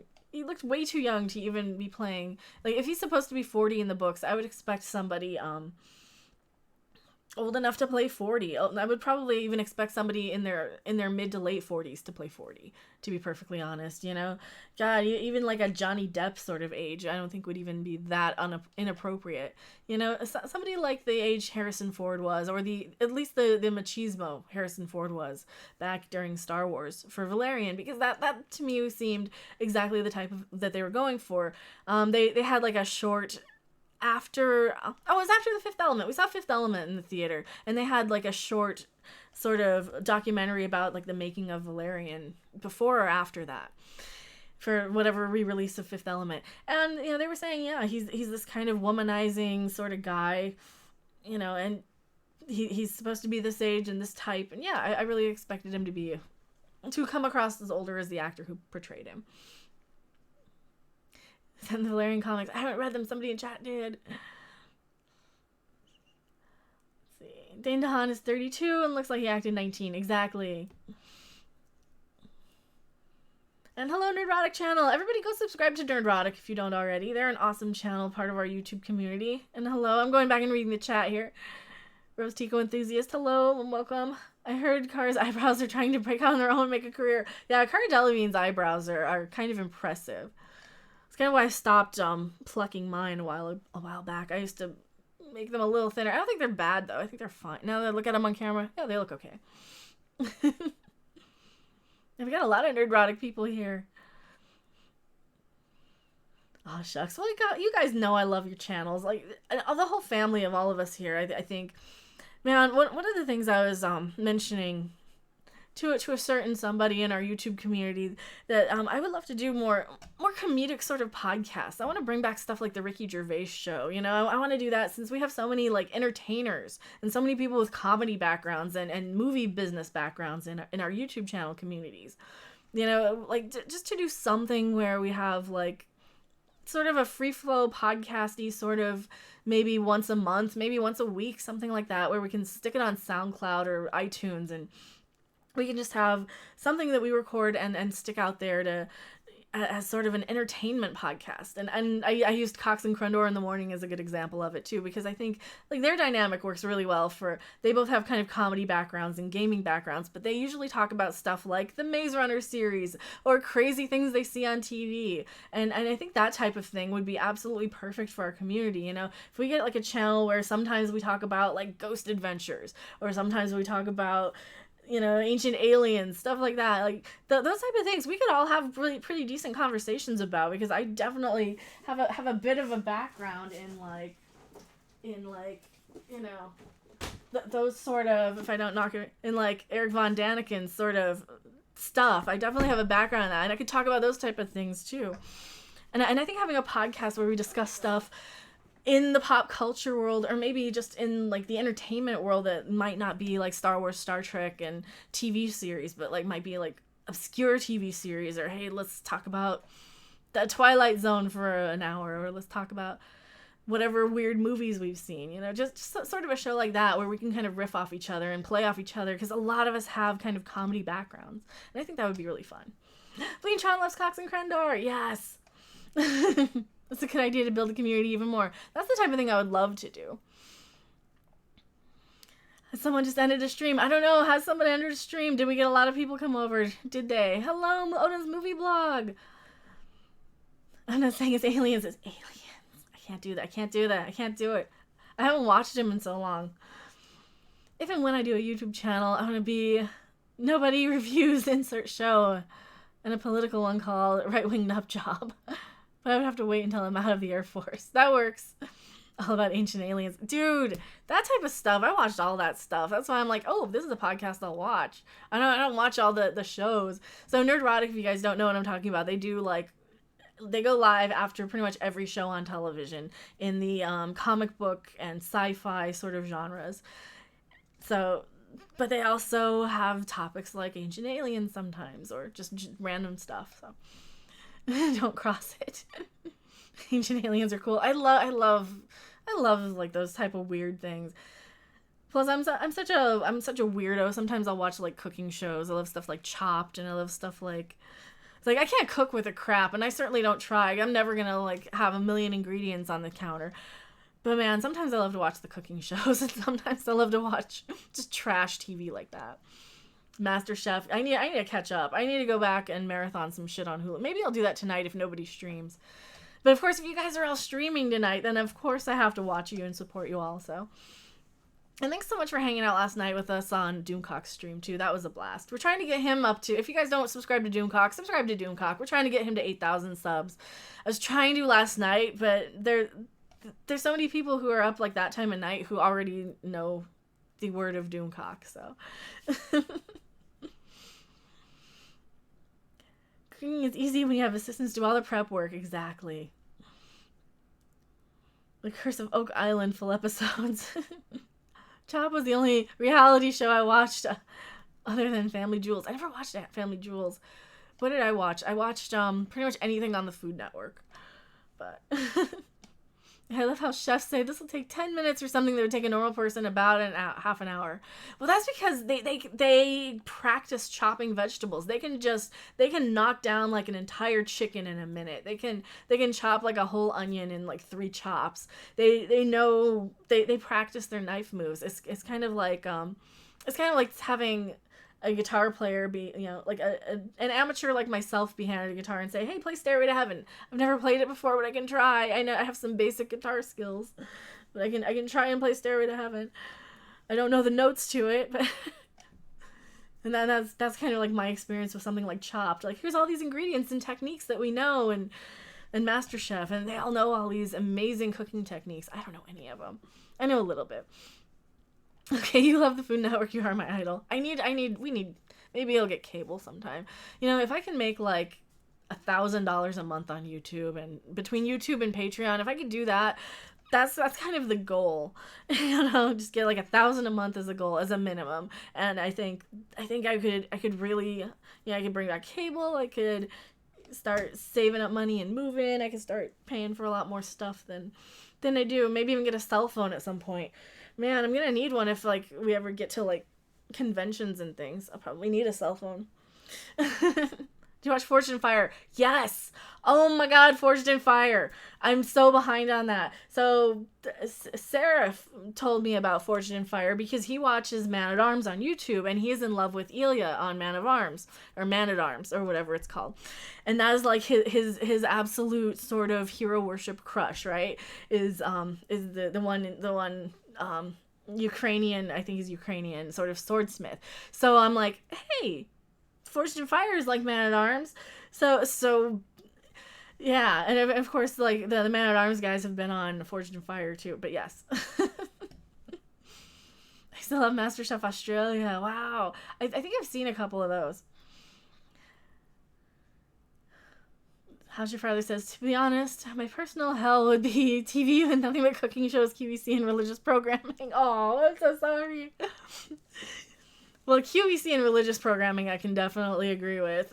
Absolutely. Could totally agree on that one.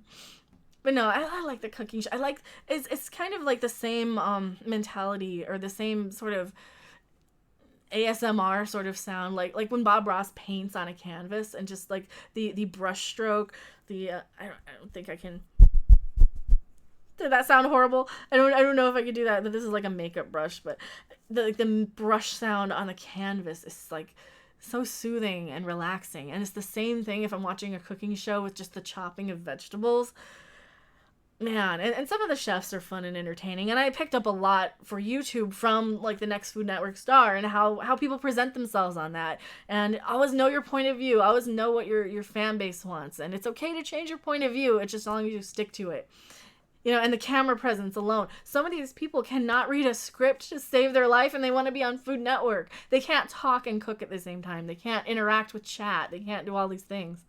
What is QVC? Quality, value, convenience. My grandmother used to watch it. It's like a home shopping channel for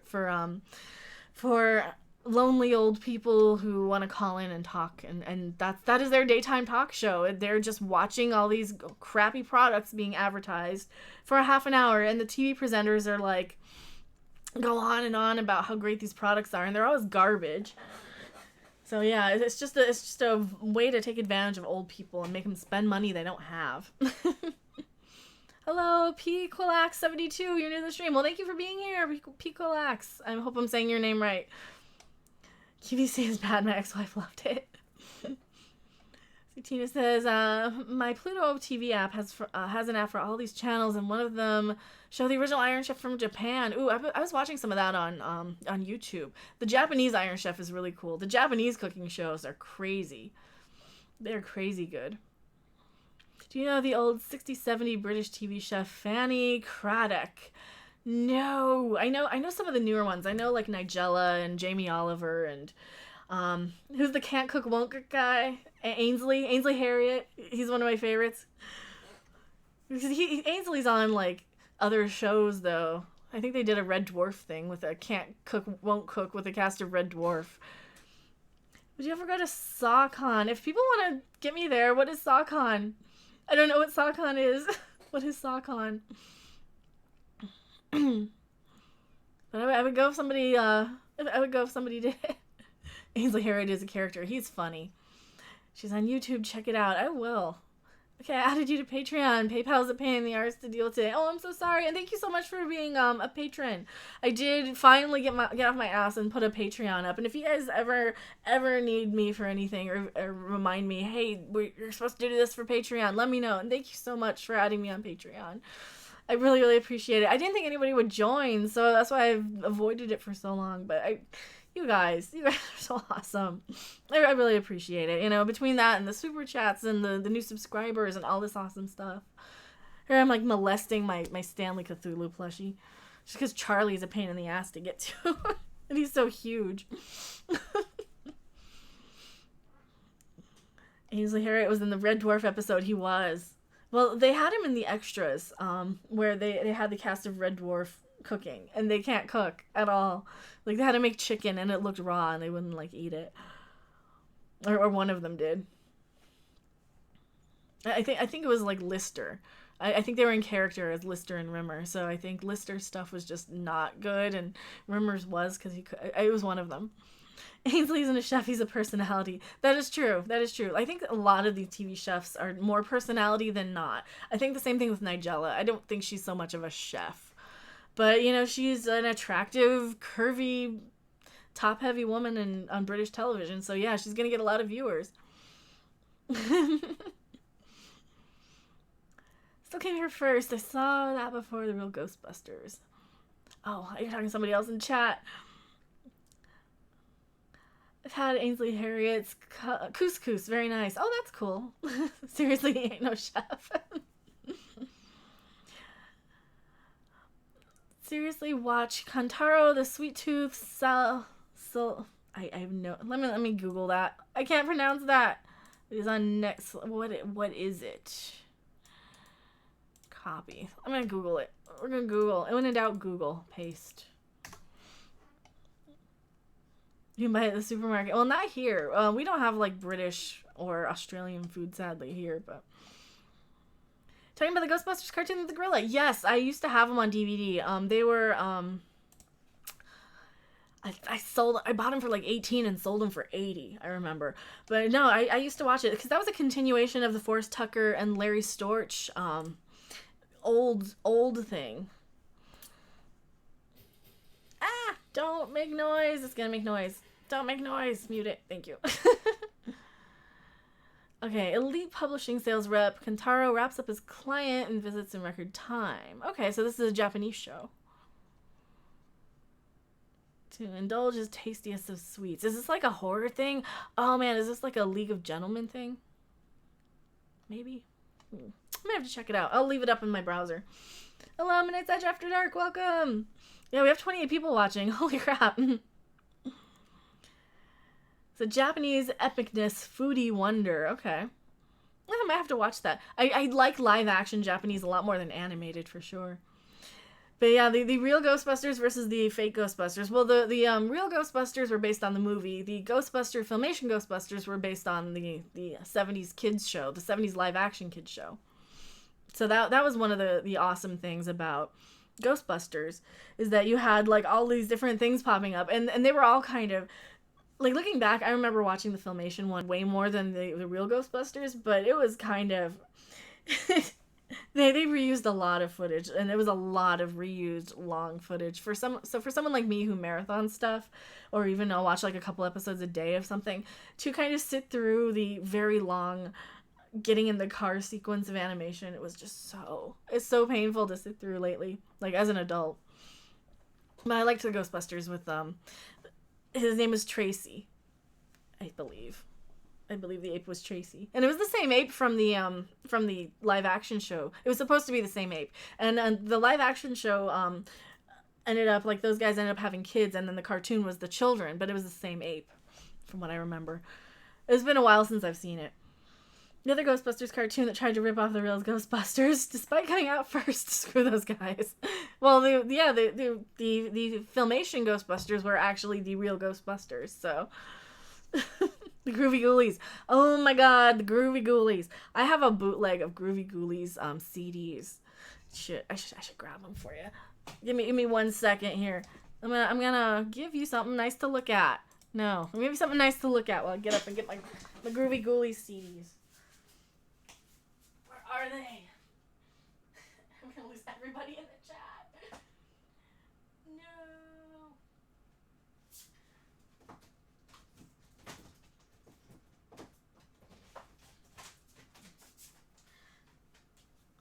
Something nice to look at while we get up. Is everyone going, my eyes, they're ever burning? Yes, we're burning eyes here. Tribbles. So, these are bootlegs of all the songs from the movies, I think. They look like bootlegs because they don't look official. They don't have like barcodes. But I wouldn't know for sure. But this is all the songs from the Groovy Ghoulies. I don't want to play them. I can't play them. Yeah, Filmation assumed they'd get the animated rights. Absolutely. Dude, I have a theory that the guy who wrote some of the Groovy Ghoulies songs was actually one of the main songwriters from the Electric Prunes. So, If I'm right, tell me. I'm pretty sure I'm right. But yeah, this has everything in it. Noises, 1, 2, 3, Monster Cookbook. Yeah, it's got everything. Does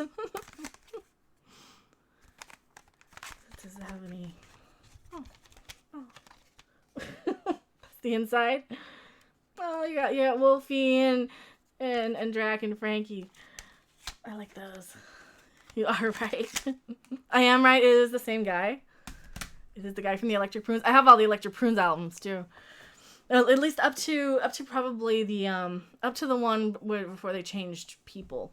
So I've got their Latin album. I've got the one with like Kiri Ellison from Easy Rider. I do have that album as well. I'm kind of a music geek. Music is definitely more my forte than pop culture even. So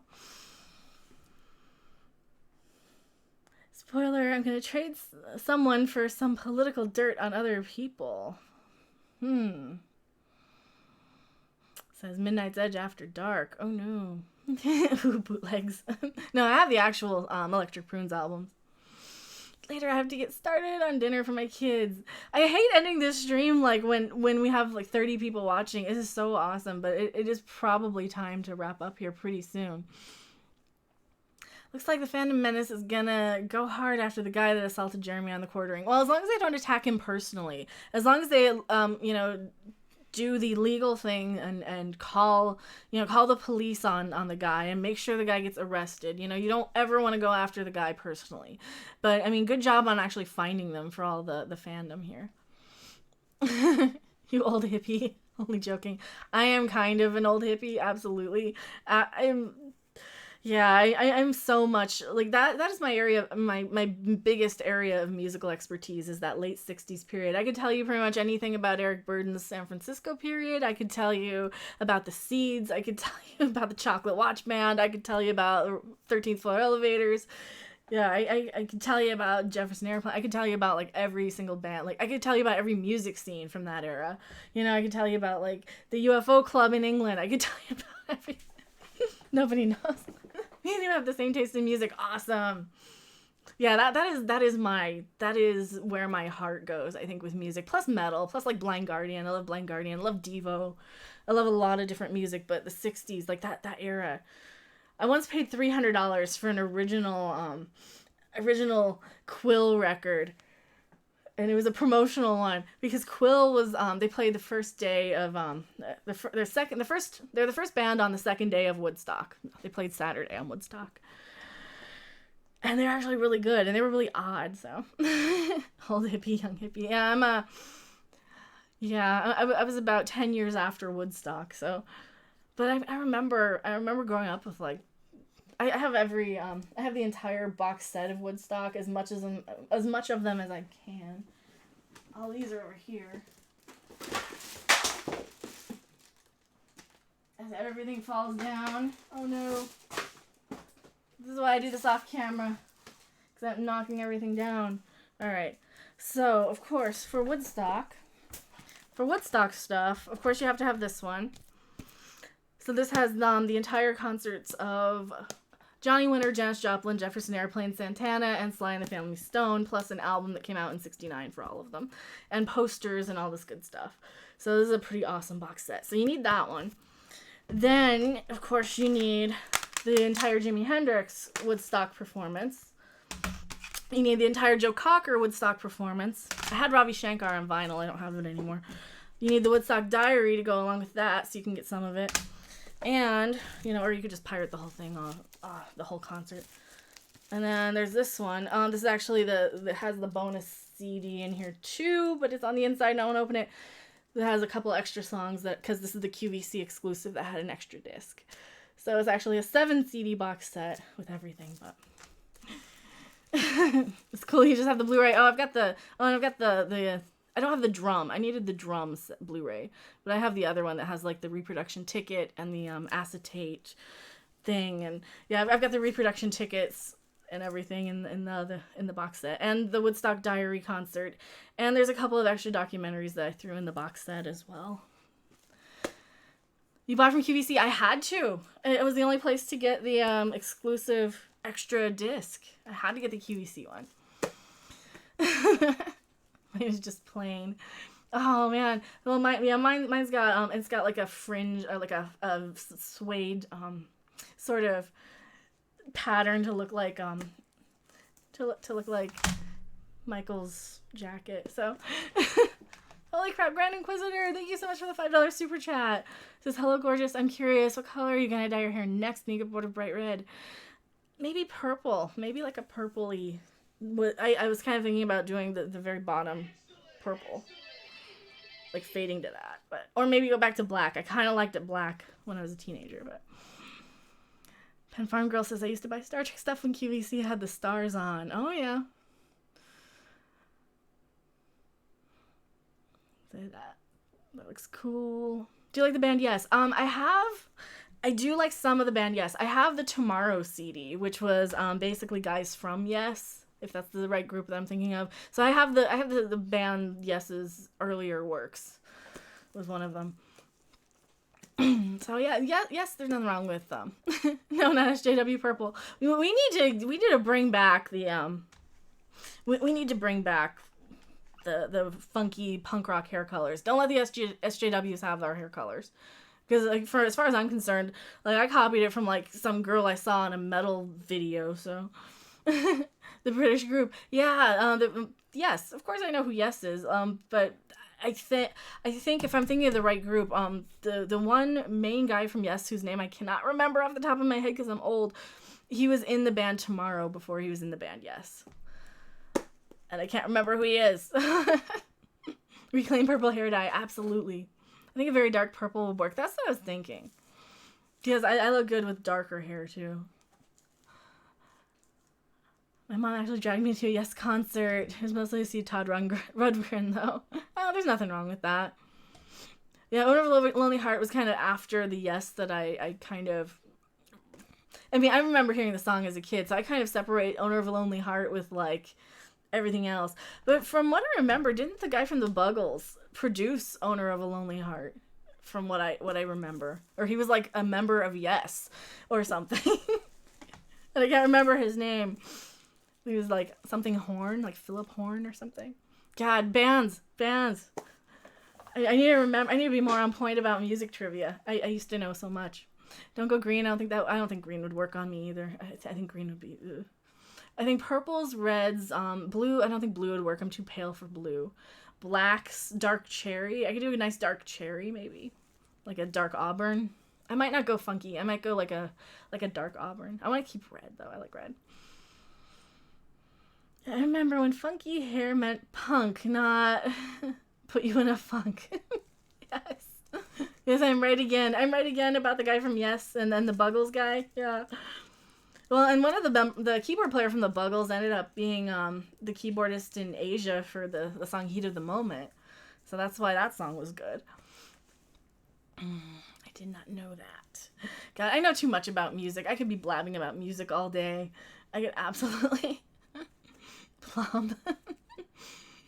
that is so much my area of expertise though, is like that 60s and prog rock stuff. I'm a huge Zombies and Argent fan because, you know, the Zombies and then onto Argent. It's the same guy. It's the same songwriter, so. I love when Cartman sings The Heat of the Moment. I just watched that episode. I absolutely, you know, I love South Park so much. Do you guys want me to do the Let's Play of the Mintberry Crunch DLC? I actually need to do both DLCs. I keep Mintberry Crunch on my freaking desk because I love South Park so much, and he's my favorite character. So I actually had to order this. I didn't want to take the chance. It was in a blind box. I'm like, you know what? I'm just going to order. I like Mintberry Crunch. He's my favorite. That was back when I was playing Fractured Butthole on my channel. I do have a whole Let's Play on the channel. If anyone cares about my Let's Play career, it's still up and probably not monetized, especially the time when you're going into the strip club and you have to give a lap dance. Me too, not the embarrassing one. Asia has great album covers. They do. See, SS says, I know of Yes thanks to Slappy the Squirrel. Oh, Slappy the Squirrel's cool. Did you guys see the Woodstock Slappy episode? That was great. I absolutely love that. They did the Who's on First routine, only they did it with all band names. They're like, what was it? It was like The Who. No, who's on the stage? Who? Yeah, The Who. No, I mean, who was on the stage? Yes, The Who is on stage. No, I mean the name of the band. Yes, the name of the... No, the band's on tomorrow. Loved it. I loved it. That is comedy. That is comedy. Man, love Slappy the Squirrel. That's comedy. The Roger Dean album covers. Strip club, no return on your investment. Yep. I was gonna play Fractured today, but I'm not able to see properly. I'm so sorry. Yeah, I did finally break down, and I bought the DLC because for $15 you get all of the DLC, or 11 or 12 you get just the Mintberry Crunch. But they also have a new thing where they've got like a final girl, and it's all Friday the 13th, and man, I really want to play it. I don't know if I have time to play it. Maybe I will.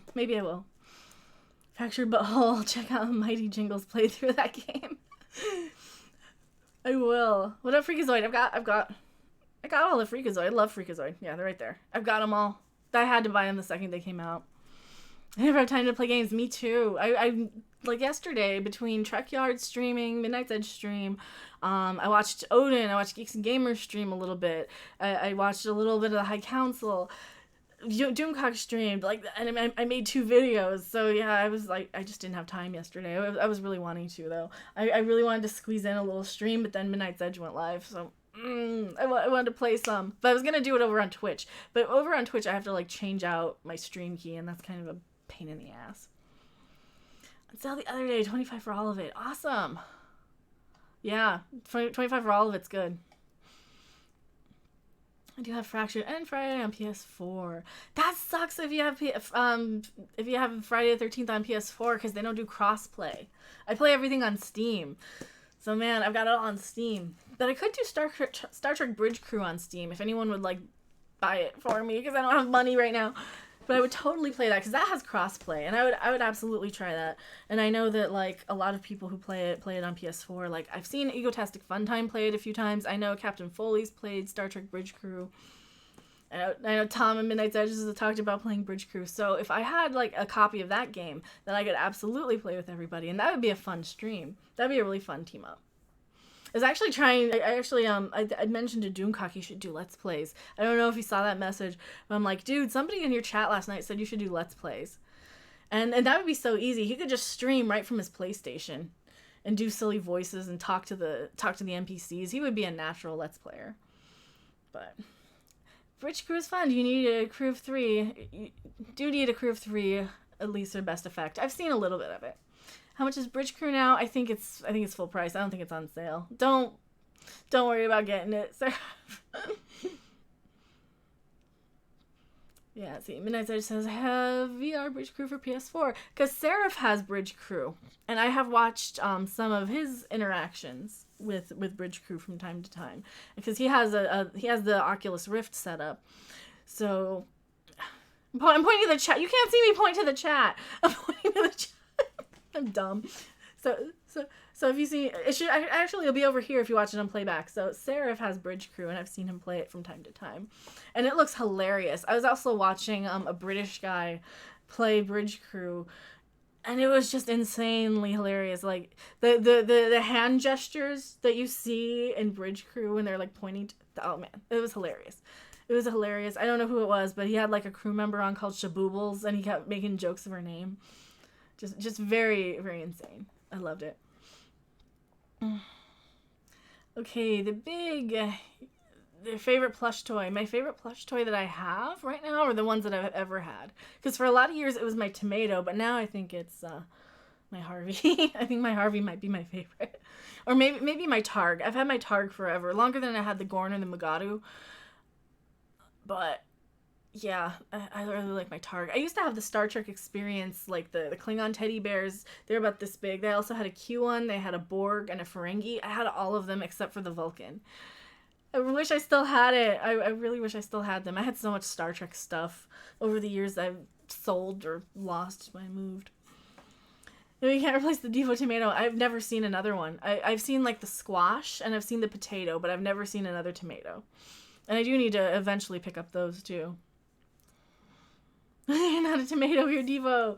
No, it's I'm just a lonely spud boy looking for a real tomato is the line. That's why the Devo helmet's on the tomato. It's a song. Line in song. Where you get the Harvey. I had to dig around and on eBay and try and find like the right size. I had to dig around. I was like camping eBay for 6 months though. Like literally from the time I saw Harvey at first, I'm like, I need a Cthulhu plush. I need a Cthulhu plush, and I need that Cthulhu plush. No, I've been stalking eBay for like 6 months. So, how's your father likes the Gorn? I like the Gorn too. The Gorn's really cute. Bridge Crew goes 50 off sale.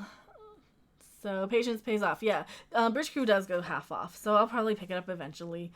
But I would love to play it with everybody because you can cross play. Sadly, with Friday the 13th, you know, you got to be on PC.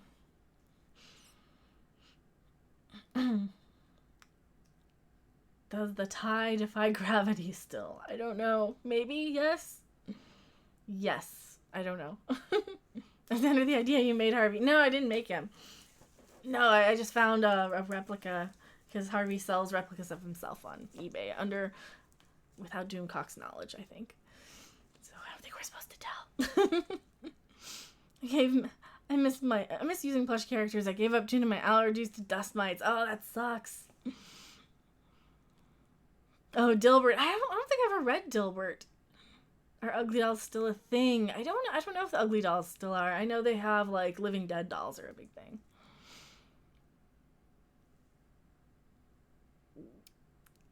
I'm seeing Trek logs in the chat. I hope we're getting a new Trek log soon because those are hilarious. I absolutely love those. Friday the 13th. Try being me when my birthday is the 13th and it falls on a Friday. Oh, that's fun though. I have a cousin whose birthday is Halloween. I wish my birthday were Halloween. My birthday is 2 days after freaking Valentine's Day, and that really sucks. It really sucks because my birthday is already close enough to Christmas where I have gotten combined Christmas birthday presents. So imagine get a combined Christmas birthday Valentine's present like from your mom. You know, like great, thank you. Oh well.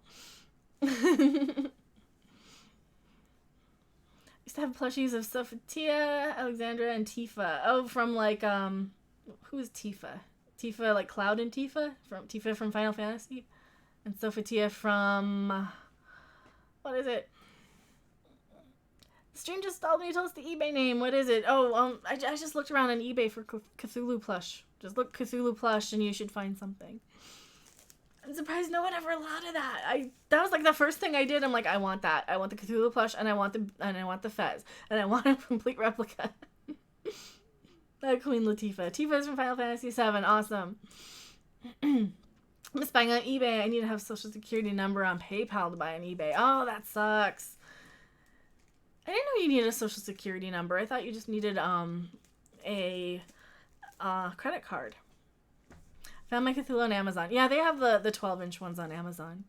Hello, Tommy Salami. Welcome. Is that Tommy Jarvis? That's a Tommy Jarvis picture, isn't it? Speaking of Friday the 13th, several times, the ones I saw weren't as cute. Yeah, I had to stalk eBay to get one that looked close enough to Harvey for my liking. So, and that's what this one was. This one looked a little better. So this is the one I found first after stalking eBay for like 6 months because it looked more similar to Harvey than a lot of the others. So then the one I found looks exactly like Harvey, the giant one. And I do not, you don't want to know how much that one was. I'm embarrassed about how much money I've spent on Cthulhu plushies. Can you point me where Crystal Lake is? Jarvis is my twin brother. So you would be Freddy from Return of the Living Dead then, right? Instead of Tommy Jarvis. If Tommy's your twin brother.